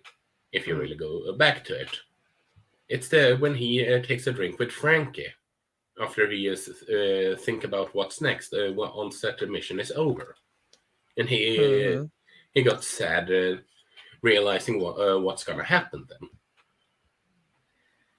Yeah, it's true. He does care about them, and we're seeing that as the series progresses, right? That mutual longing for this family. We get a great moment with Yor, right, when she comes back home in the episode, and she's like, I wouldn't trade them for the world, right? Even if it's not a romantic relationship she wants with Loid, he is still family to her at this point, you know. And I think that's awesome. I feel like at this point, now that I'm thinking about it, it might not be the fact that he doesn't care. I think it's just he's afraid to admit that he does. And he's like, this is purely for the mission. Like, I can't get attached to this family. I can't allow that to happen. So I think it's him slowly realizing just how attached he's become. Yeah. That is such a powerful theme and message in this episode. So to cut that, we're just gonna move on to these cute little girls going shopping for 15 minutes. Yes. This is one of my favorite episodes because that is the duality of Spy Family, right? We can have these really powerful moments with the parents, and then it's just like, and Anya makes friends at school, and she's able to kind of get Becky to come out of her shell a little bit. And this side of the episode is called Shopping with Friends, episode 24. This was cute. I had fun. Yeah, it was really, I was unsure how Anya was going to take to the shopping and trying on clothes. Because for me, I'm like, that's one of my worst fears is having to go do that in real life. So to see that Anya like very easily like warmed up to it and was like getting her fashionista on, trying all these different outfits, I'm like, oh, this is great. Not to mention they clearly make fun of the fashion industry in this part of the episode. I mean, she Becky talking about, I don't really know what we're going for anymore, but I like it. I love that Becky is she's got comic book levels of money, right? Where Batman can just have Wayne Industries. His dad is a doctor, by the way. I don't know how much money we expect Dr. Wayne to make, but he can make the Batmobiles, the Bat planes, the Bat bikes, the Bat suits, and he just never runs out of money. Becky's the same way, where it's just infinite money. I rented out the store. Why? Why would you have to do that? She doesn't want to shop with the commoners. Only Anya. Only Anya gets the privilege. Isaac, you said because what? Yeah, that because. Just because, huh? Okay. Yeah, I'll allow it. Like, I got a little extra money here. Have this. Rent out the store for me. Yeah, but I love the moment where Loid gives Anya the cash and Yor's like, that much? And then Becky Cats, she's like, it's not a lot. It's like, ooh, yeah, that's the privilege is different for money bags over here. Yeah. I also love that the first thing Anya tries on is a freaking peanut dress. That was hilarious. Sticking with the theme. Like Isaac, she likes what she likes, You just oh yeah. And at the beginning of the episode, I almost forgot, or I guess the beginning of this second part, where Becky's like, "You like Damien, don't you?" And then she thinks about all the things that she likes. She's like, "I like mom, I like dad, I like peanuts, I like Bond. Nah, I don't like him." That was such a funny gag. I love the moment where they're trying to get where they're trying to get Damien's attention or inadvertently get his attention at the end of the episode. And it's just like, yeah, that's usually how it works. Once they stop trying, that's when he notices. It's just that's how life goes sometimes. Isaac, you said all of this was canon. Was it really just was there a whole chapter just dedicated to these two going shopping? Yep. That's kind of great. That's, is this a bi-weekly manga? Yeah, bi-weekly. So people waited 2 months or 2 weeks for them to go shopping, and then another 2 weeks for the next episode. That's kind of funny. It's really tough. I mean, it's better to have something like that than literally, I'm just giving you some special artwork. Sorry, see you around in the next 2 weeks, like character number 8 or Spy X Family have done a lot. Ugh. Dang, I'm glad I'm not a manga reader for this series.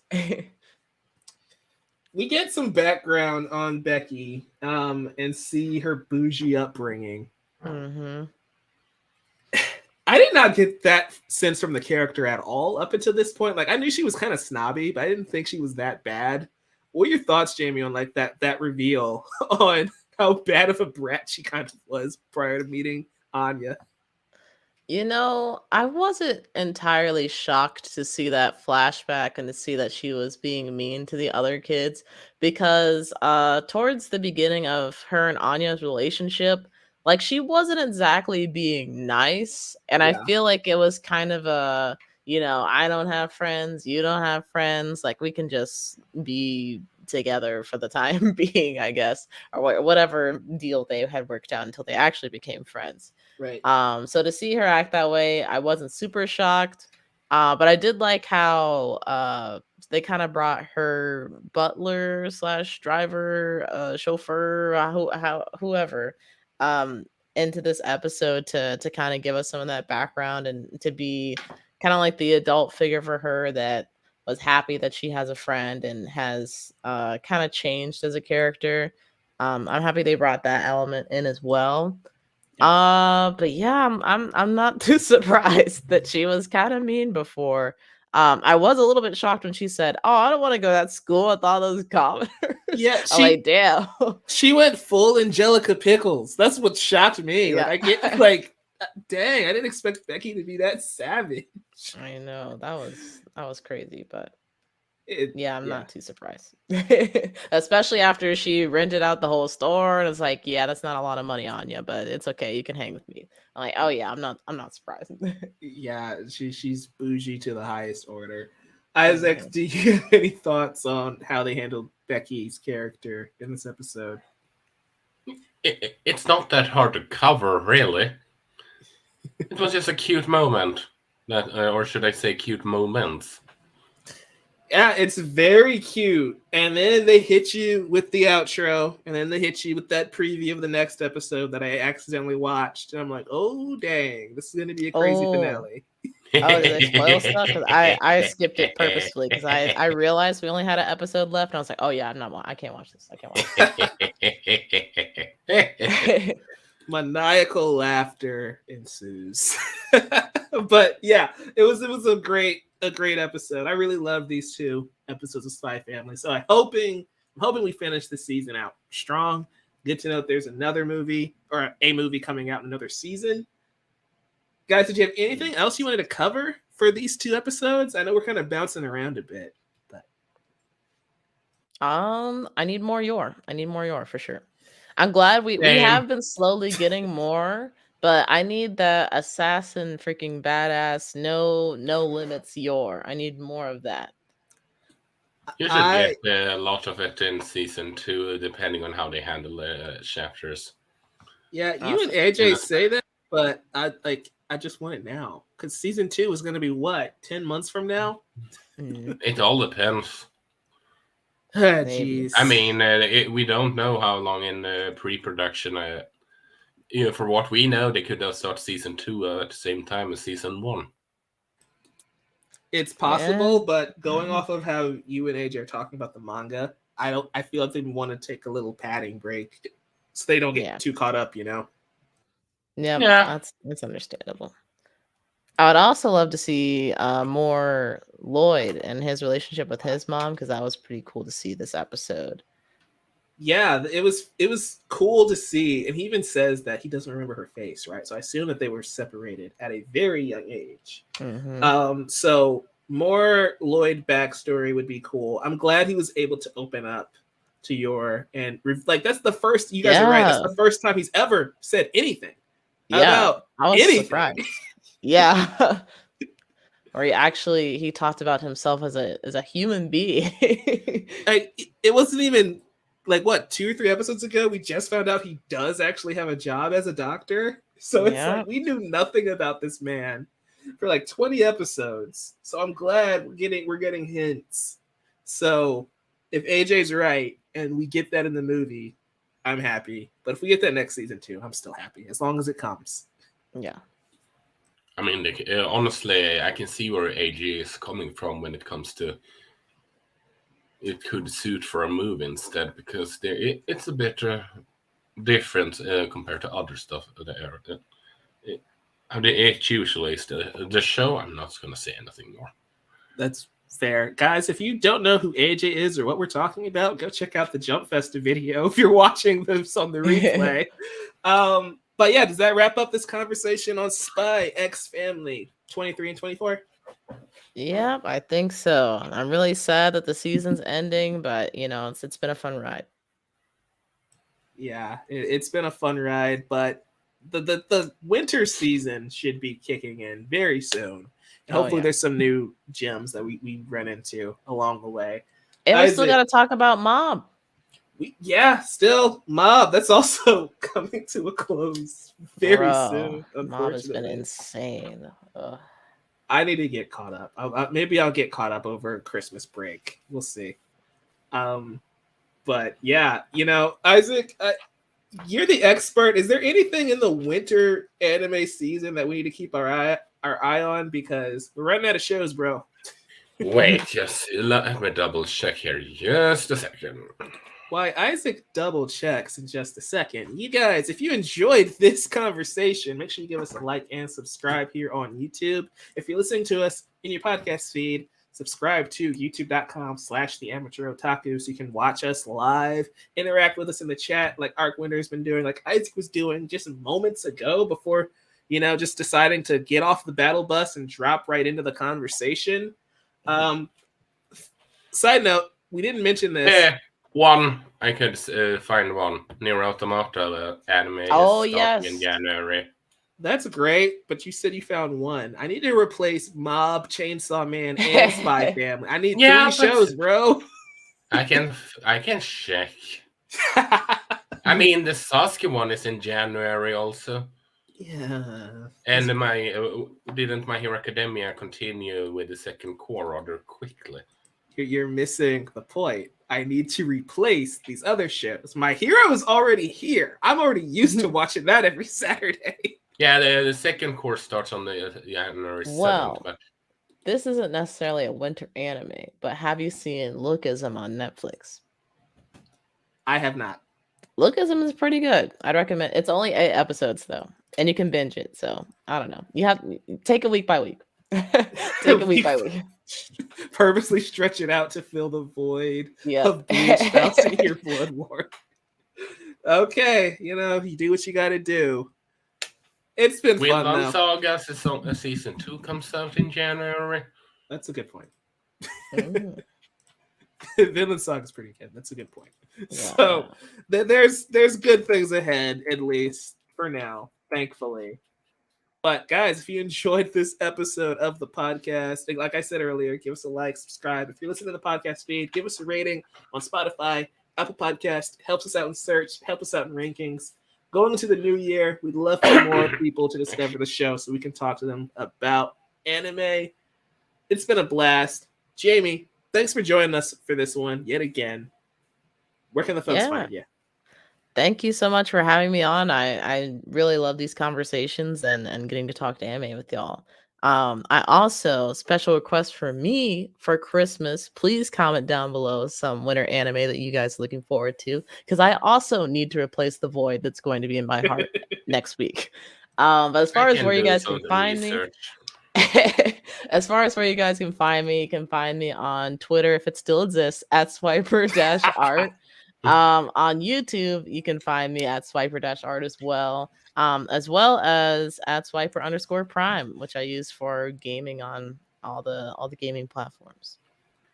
Awesome, guys. AJ's information is in the description, as is Brandon's. They're not here at this point in the show, but make sure you follow them as well. Isaac, where can the folks find you? Well, they can find me